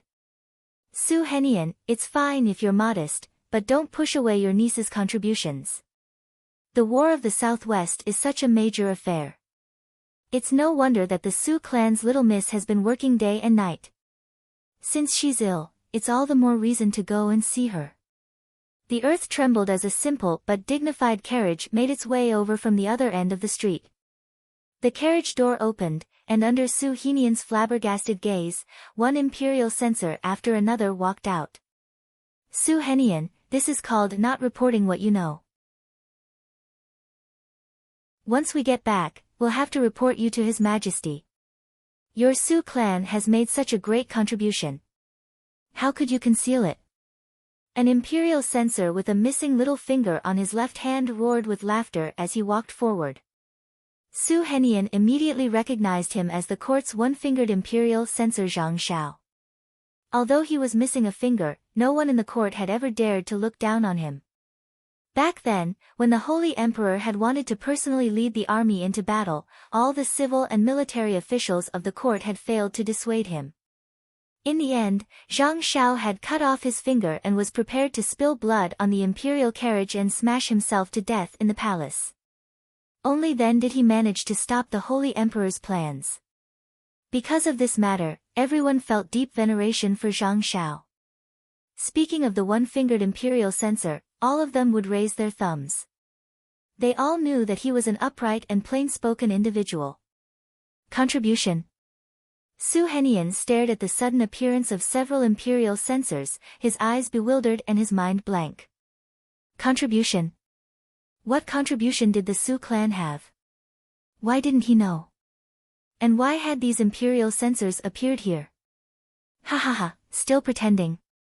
Su Henian, you're going too far. If not for young Master Wang Chong telling us, just how long were you going to hide your niece's great contribution? Another imperial censor with a red tassel of jade tied to his waist walked forward, shaking his head and laughing. In his hand, there was a golden scroll. But this matter is not up to you. The imperial court rewards merit and punishes fault. The Su clan's young miss has made such a great contribution that the imperial court cannot not reward her. Su Henian, prepare to receive your reward.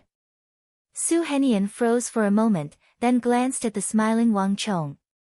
He vaguely understood, and his face alternated between green and red. He had believed that Wang Chong had come to denounce him for his crimes, but he had not expected that Wang Chong would also help the Su clan earn a scholarly honor. Su Henian had been trying to distance himself from the Wang clan and King Qi this entire time, at the same time expressing the Su clan's stance. But at this moment, in front of so many imperial censors, no matter how magnanimous King Qi was, he would not trust the Su clan. The younger generation will surpass the older. Su Henian closed his eyes and gave a long sigh. Right now, whether he was willing or not, the relationship between the Su clan and the Wang clan was fated to become incomparably close in the eyes of many people. Not even Su Henian could change this. And it just so happened that the Su clan could not refuse Wang Chong's contribution. "Milords, please come in."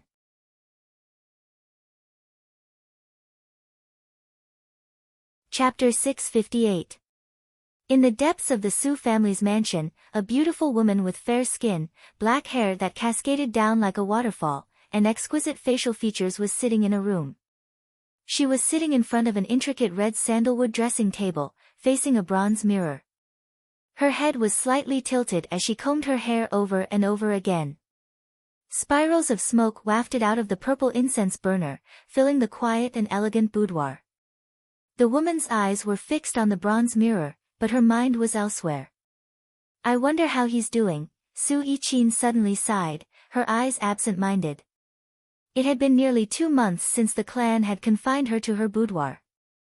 At the beginning, she had been able to obtain news from the maids, but later on, when her big uncle discovered her, even the maids had been transferred away. At present, Su Yiqin had no way of receiving any news from the outside world. Her big uncle, Su Henian, had not only confined her, but had also dispatched 4 of the clan's elite guards to guard the 4 corners of the room to prevent her from escaping.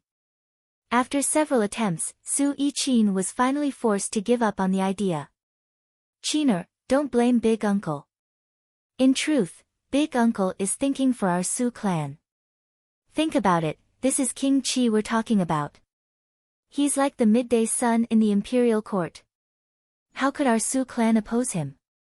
A voice came from the side. Su Zhongnian, Su Yiqin's father, was standing not far behind Su Yiqin, his face earnest and well-intentioned. Su Qiqin's face was cold as she combed her waist-length, jet-black hair over and over again. She didn't seem to hear her father's words at all. During this period of confinement, her father, Su Zhongnian, would come by almost every day to give her a long lecture. In the past, Su Yiqin would at least listen to some of it, but this time, she didn't listen at all. "Qiner, don't get yourself into a dead end." Su Zhongnian grew increasingly worried when he saw that Su Yiqin couldn't hear him. "Think about it. What's so good about that Wang Chong? Is it worth it for you to go against eldest uncle and drag the entire Su family into it? Is it worth it for you to take such a huge risk? Besides, you've been locked up in the clan for so long. Have you seen that Wang Chong or the Wang clan do anything for you? Father, you don't have to say anything more. I know what to do, and I also believe that he will come looking for me."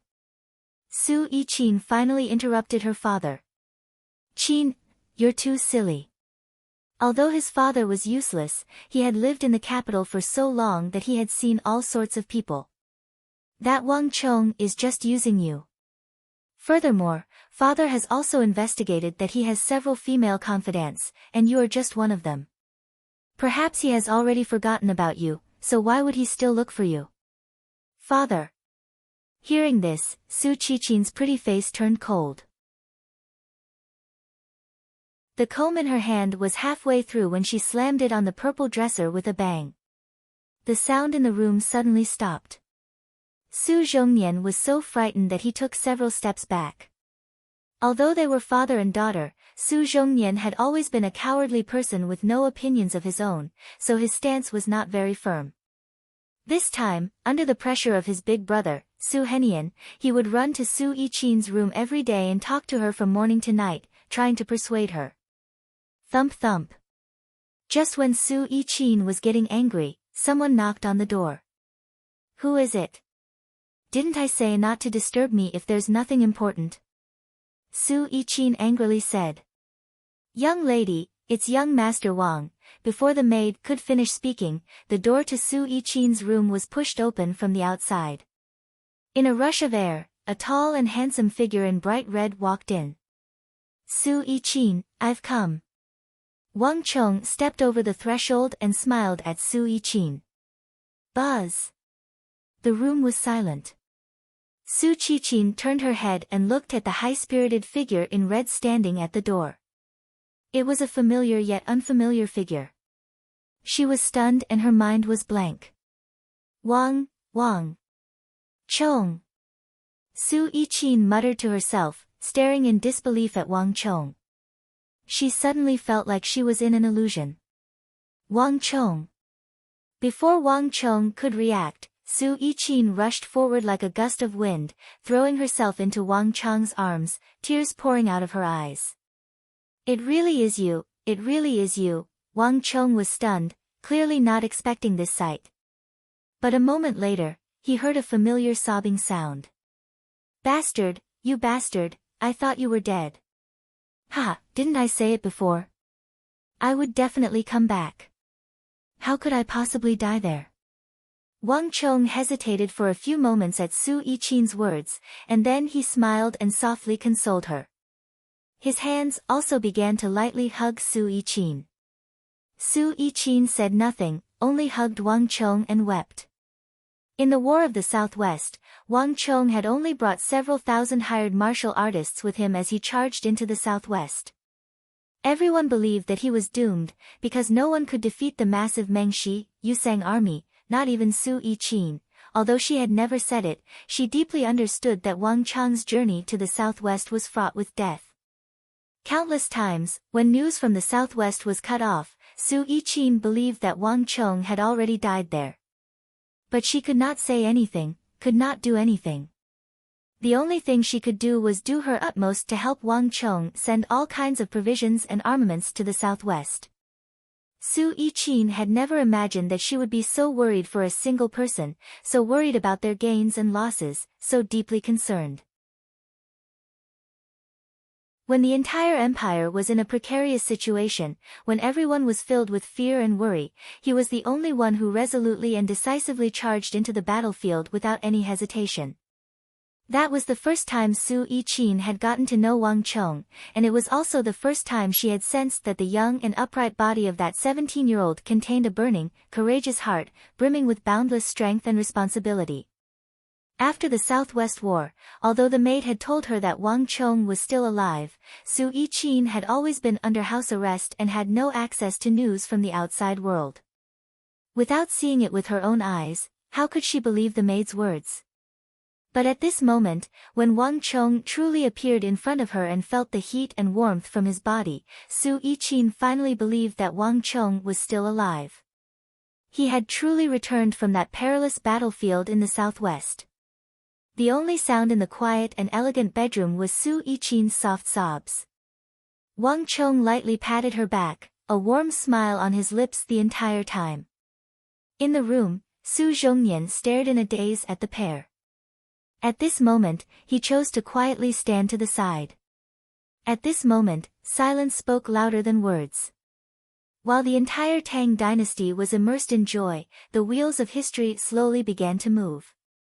In the distant western regions, close to the Qixi Protectorate headquarters, the tinkling of bells could be heard in the air.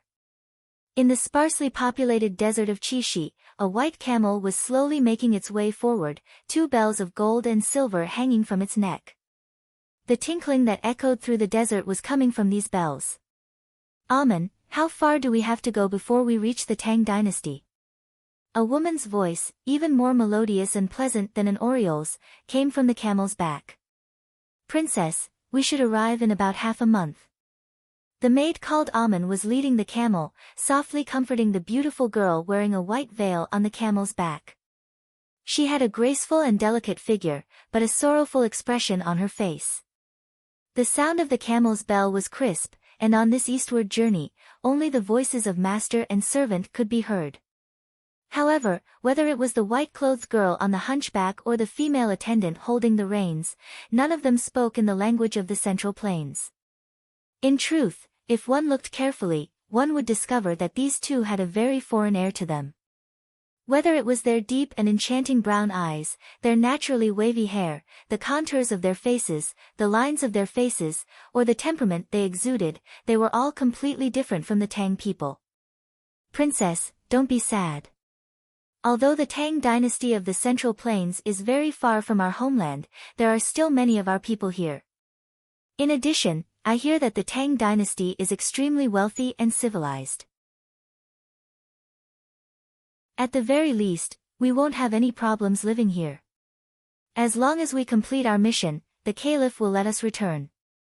Amun said softly. On the back of the horse, the white-veiled girl looked ahead with a sorrowful expression. With every step she took, the sorrow in her heart increased.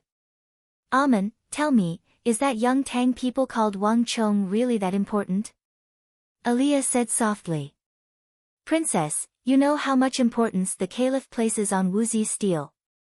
We are known for our forging skills.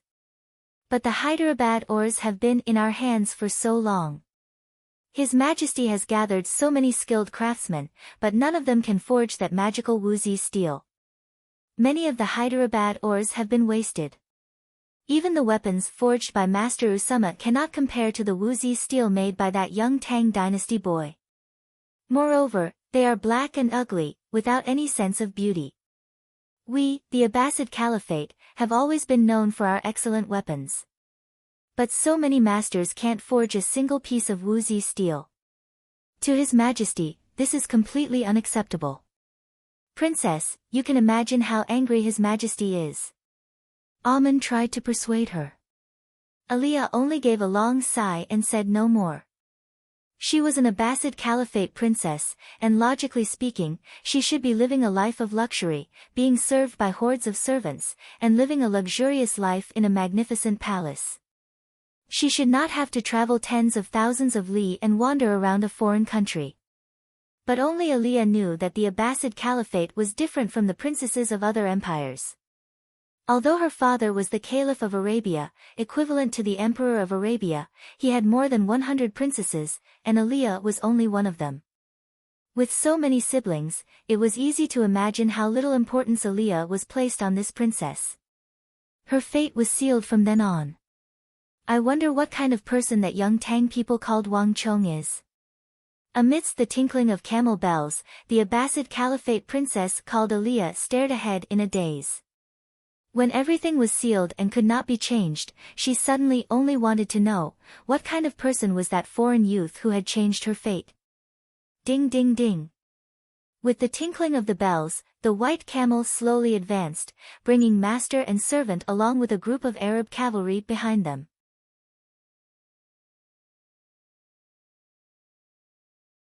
Chapter 659. In the northwest wing of the Wang clan's mansion, the surroundings were quiet. A 16 to 17-year-old youth was sitting cross-legged on a bed, cultivating with his eyes closed. Although he looked young and handsome, the temperament the youth exuded was unusually steady, experienced, and as heavy as a mountain. Tzz. Wisps of white smoke rose from the top of the youth's head, gradually filling the entire room. The surroundings were quiet. After returning from the reward ceremony, Wang Chong had been cultivating silently at home. Thinking back, it had been a long time since he had cultivated so quietly. Time slowly passed. Wisps of spirit energy gathered from the depths of the surrounding space, surging into the depths of Wang Chong's body, slowly strengthening his cultivation. After an unknown period of time, suddenly, something strange happened.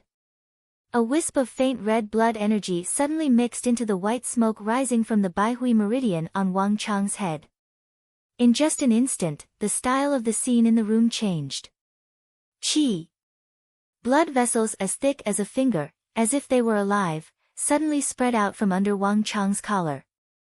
These dark red blood vessels were like branching branches, quickly spreading from under his collar to his neck, and then to his entire face. Cold sweat, tinged with the color of blood, quickly seeped out from his forehead and face. Wang Chang's face twitched, showing an extremely twisted expression. Ah! Wang Chong suddenly opened his eyes and let out a cry of pain. His body leaned forward, one hand pressed against the bed in front of him, his chest heaving violently. In the blink of an eye, Wang Chang's robe was quickly soaked, and there were faint traces of blood on it. Wang Chang's body trembled, but he did not say a word, much less let out another cry of pain. The room was quiet. Cold sweat with streaks of blood gathered on the bed in front of Wang Chong, turning from a few drops into a pool. After an unknown amount of time, when the pain in his body had subsided, Wang Chong struggled to get off the bed. He took off his blood-stained robe and walked to the corner of the room. He picked up a towel and dipped it in water from a golden plate that he had prepared beforehand. Then, he slowly wiped his body. "Let me do it." A voice suddenly sounded from behind him. The voice was cold, but there was a kind of moving rhythm to it. Wang Chong shook his head. Just as he was about to refuse, a delicate woman's hand immediately reached out from behind and took the towel from Wang Chong's hand. Then, she began to wipe Wang Chong. Wang Chong hesitated for a moment but didn't say anything. He just let the woman in the room wipe his body. The towel was continuously soaked into the golden basin, and the basin of clear water instantly turned into a blood-red color. "What is this? I remember that you didn't have this illness before you went to the southwest. But in the past 7 days, this is the third time it has flared up. What in the world happened?" Mayasame Ayaka's enchanting figure was still dressed in black. As she wiped Wang Chong's body, she asked in concern. When Wang Chong had gone to the southwest, Mayasame Ayaka had been guarding the Wang clan residence. Now, she was about to become the Wang clan's shadow. There were few secrets in the Wang clan that could be hidden from her. There's no need for you to know. Besides, you can't help me. Wang Chong indifferently said. "You won't say?" Mayasame Ayaka's hand paused for a moment before she resumed wiping. "Are you afraid that the old madam will worry?" "It's fine as long as you know." "Don't let mother know." Wang Chong indifferently said. At the height of the Southwest War, Wang Chong had single-handedly killed more than 10,000 enemies and secured the defense line. But all this had come at a price. But Wang Chong had said nothing of this to anyone. Thump thump thump. While he was deep in thought, he suddenly heard a knock on the door. "Young master, the carriage has been prepared. If young master wishes to go to the Taibai Immortals Pavilion, you can leave at any time." I understand." Wang Chong nodded. "Take care of the towel, clothes, and basin. Don't let anyone know, especially my mother." "Yes." With these words, Wang Chong opened the door and left. A carriage had stopped at the door. Wang Chong boarded the carriage and set off for the Taibai Immortals Pavilion. The Taibai Immortals Pavilion was a restaurant that Wang Chong had opened. It was grand and imposing, and gathered many outstanding chefs. Thanks to Wang Chong's 3 songs of peace, the Taibai Immortals Pavilion had become a new noble in the capital. Coupled with Wang Chong's recent achievements in the southwest, the Taibai Immortals Pavilion had become one of the most popular places in the capital. If you don't drink Taibai white wine, you can't call yourself a citizen of the Jade Capital. This was a saying that had spread far and wide in the capital. It was for this reason that Wang Chong's Taibai Immortals Pavilion had become the ideal place for scholars and wealthy merchants to meet and socialize. In the capital, it had even surpassed the Yao clan's vast Crane Pavilion, becoming a famous establishment in the capital. On top of that, it brought in a considerable income for Wang Chong and the Wang clan every month. This was something that Wang Chong didn't expect when he first opened the shop. However, this was a restaurant that Wang Chong had opened for his own convenience, so it was naturally very different from other places. The greatest difference was that only Wang Chong could enjoy the top floor of the Taibai Immortals Pavilion. Moreover, as long as Wang Chong needed it, the entire Tai Bai Immortals Pavilion could close its doors at any time, only for Wang Chong to enjoy. But even so, this Tai Bai Immortals Pavilion not only failed to incite discontent, it even attracted more people. This was because Wang Chong was the greatest attraction of the Tai Bai Immortals Pavilion. Everyone wanted to see this hero of the Southwest, the youngest marquis in the history of the Tang dynasty, the Marquis. The Marquis. The Marquis. Rumble. Wang Chong's carriage had barely reached the vicinity of the Tai Bai Immortals Pavilion when it was thrown into the water, causing a huge uproar in the crowd. Look! It's the young Marquis. Wah! It really is the young Marquis's carriage. Out of the way, out of the way. Let me see. I've been standing guard here for 7 days. I hear that the young Marquis is only 17 and unmarried. If he takes a liking to me, I might be able to marry into the Wang clan and be with him forever. Get out of the way. You're already in your 20s, even older than the young Marquis. Auntie. Wang Chong, look over here, look over here. The gate of the Tai Bai Immortals Pavilion was bustling with activity. A large crowd of men, women, old, and young had surrounded Wang Chong's carriage so tightly that not even a drop of water could trickle through. And in this crowd, the majority were unmarried girls. Wang Chong was only 17 years old, born of a clan of ministers and generals, and a hero of the empire. He was an unparalleled star of generals. Although he had yet to become a general, the capital was already calling him the empire's 8th great general. An unmarried young man like him was the dream lover of countless young girls in the imperial capital. Thus, wherever Wang Chong went, a large number of girls would appear. One of the main reasons why Wang Chong had been forced to stay in his estate to cultivate was also because of this. Young master, we can't move. Coachman's voice came from outside the carriage. The girls on the street had gone crazy, some of them grabbing onto the reins of the carriage and blocking its path. I know. Wang Chong slightly creased his brow. Fame had its troubles, and in this current situation, not even he could do anything about it. This is all I can do. Wang Chong lightly patted the window of the carriage. Bang! The window opened, and a figure flew out. His right hand lightly patted the roof of the carriage. Borrowing this force, Wang Chong soared like a sparrow hawk to the top floor of the Tai Bai Immortals Pavilion amidst cries of alarm. He, the mighty young Marquis of the Tang dynasty, the Son of Heaven's disciple personally conferred by His Divine Majesty, actually has to go through the window to get out of a carriage. If this gets out, people will laugh their heads off. A giggle came from nearby. Zhao Yudong was hugging her signature red-tasseled spear and leaning against a cinnabar pillar, her face wreathed in smiles. Who told him to be so popular with girls? Serves him right. Another jealous voice came from nearby. Huang Qianer, dressed in a light yellow robe and carrying her signature silver sword on her back, was staring at Wang Chong with an unfriendly gaze. Wang Chong felt very awkward. He had been laughed at by these girls quite a few times in this period of time. Hong Qianer, don't make fun of me. Wang Chong bitterly smiled.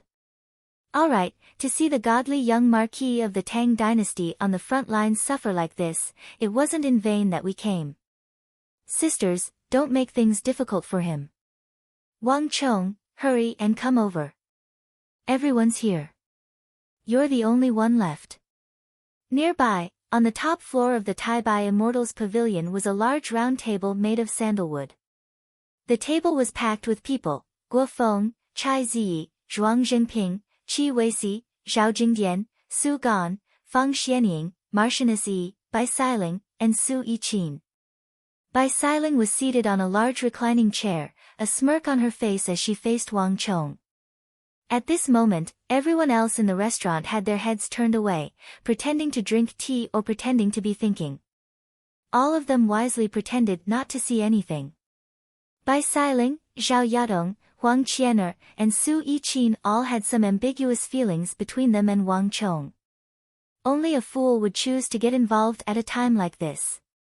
When these four illustrious beauties and talented women of the capital flew into a rage, not just anyone would be able to endure it. There were times when everyone felt some sympathy for him. "Everyone, I've kept you waiting." Wang Chong chuckled at being treated like a joke.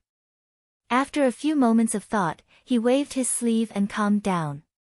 Leisurely walking over, Wang Chong sat down between Guo Feng and Chai Ziyi. The women's eyes flashed at the spot Wang Chong had chosen, and the mood instantly softened. Formidable. Guo Feng and Chai Ziyi, who were sitting on either side of Wang Chong, secretly gave him looks of praise. "Brother Wang, why have you gathered so many of us here? What's the matter?" In the end, it was Fang Xianying who broke the silence. They had all received Wang Chong's invitation this morning and hurried to the Tai Bai Immortals Pavilion. Although they had all believed this to be a simple gathering, the presence of Guo Feng and Chai Ziyi immediately made them realize that it was not so simple.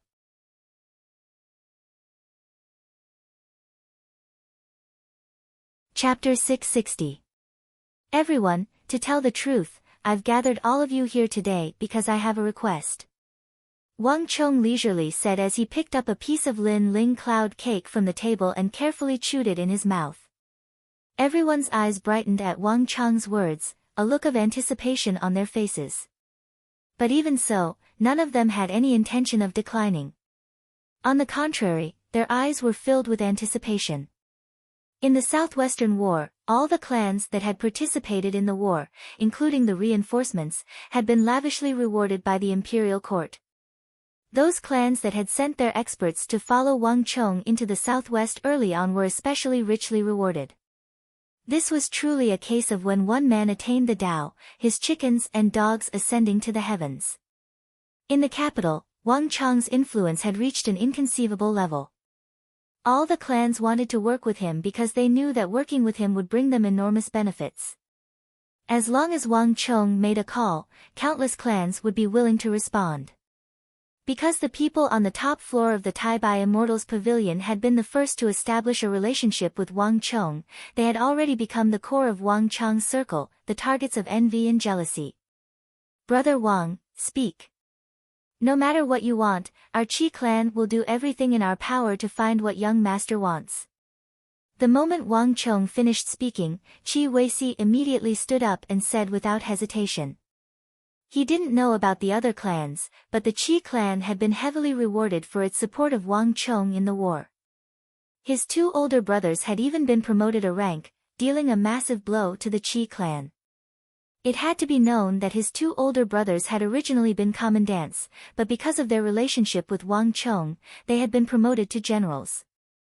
The difference between a commandant and a general was like the difference between the heavens and the earth. The ish. Wang Chong said nothing more. He flicked a few pieces of paper he had prepared out of his sleeve and placed them in front of everyone. "Oh." Seeing the pieces of paper Wang Chong had prepared, everyone was greatly curious. Even Bai Siling and Zhao Yadong temporarily let go of Wang Chong and focused their attention on the pieces of paper in front of them. "Lime." Bai Siling was shocked when she saw the words on the paper. She thought that Wang Chong was looking for them for some important matter, but she didn't expect it to be this kind of thing. "And clay." At the same time, Zhuang Zhenping also opened the small piece of paper in front of him. He looked even more shocked than Bai Siling.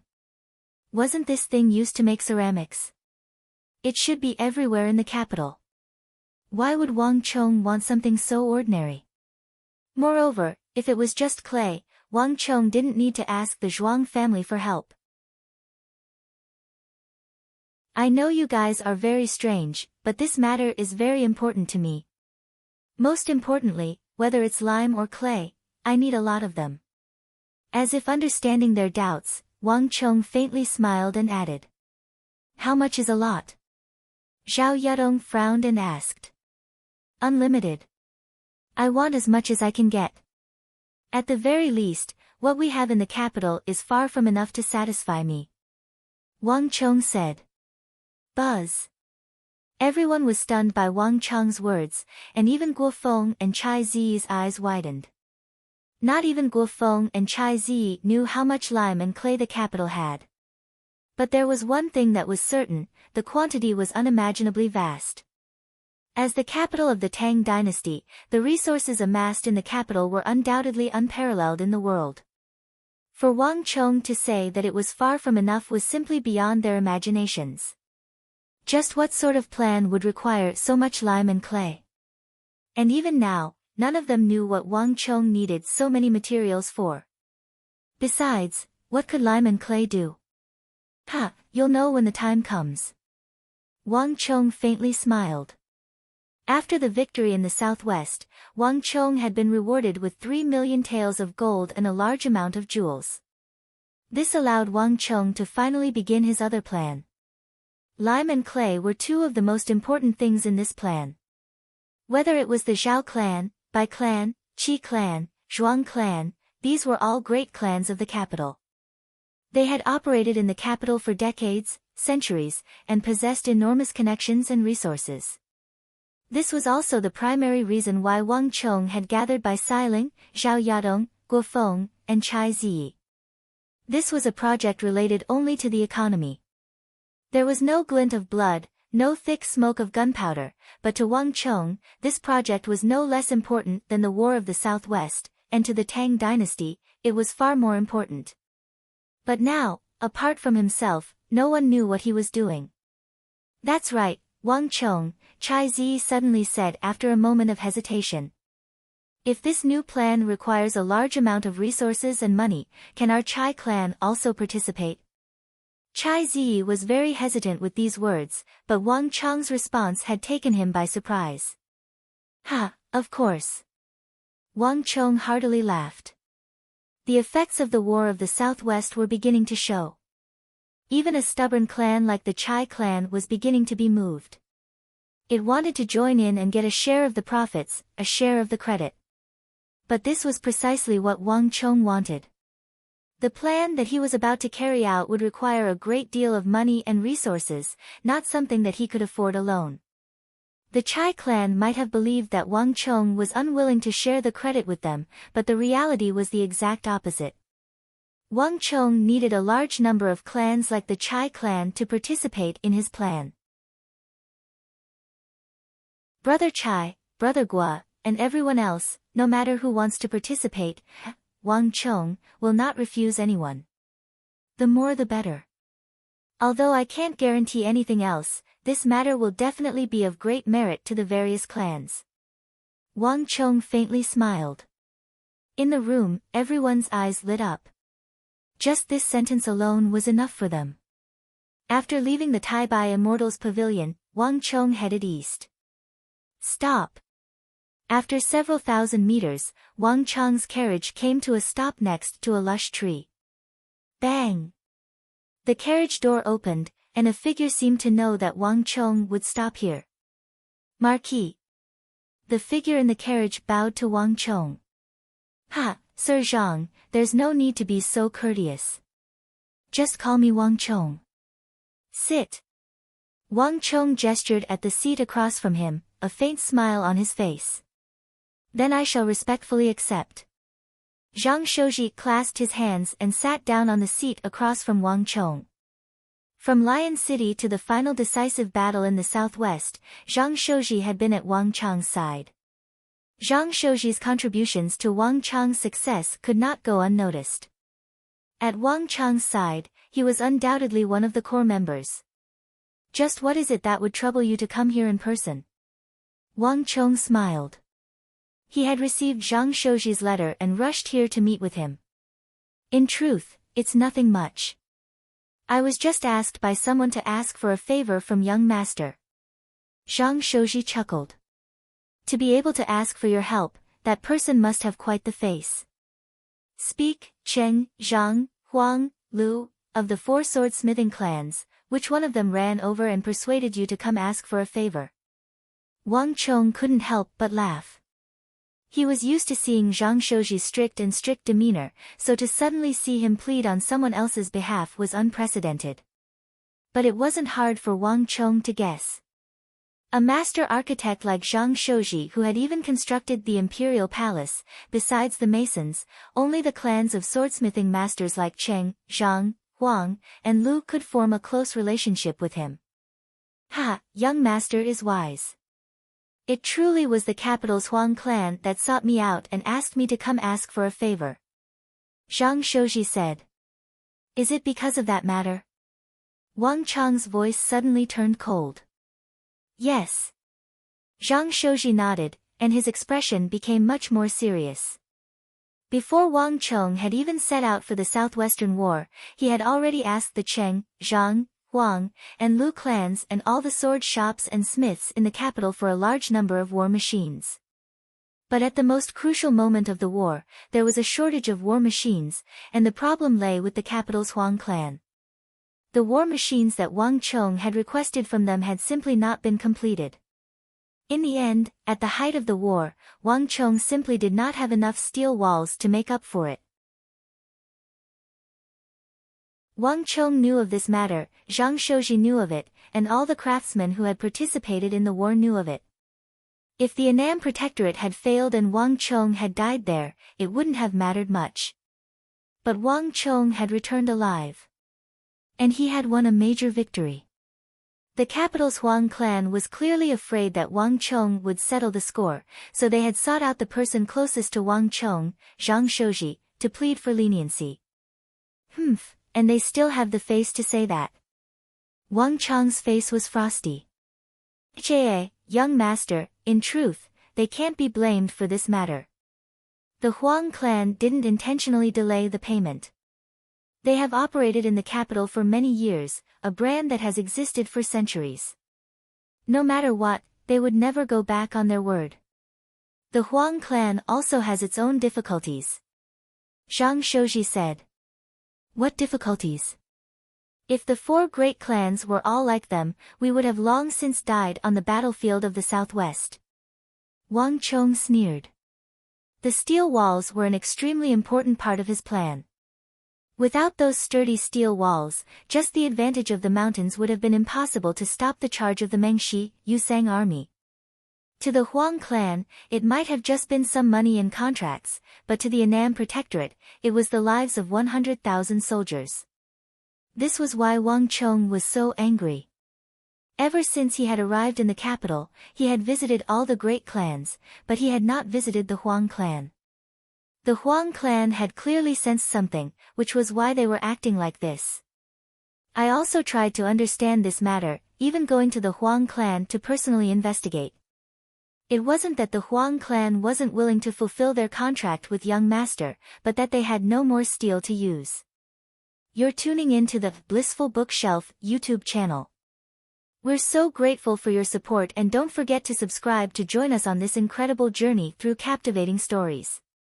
Your generosity through donations truly makes a world of difference, as it's the primary source of revenue that allows me to expand and enhance this channel for you.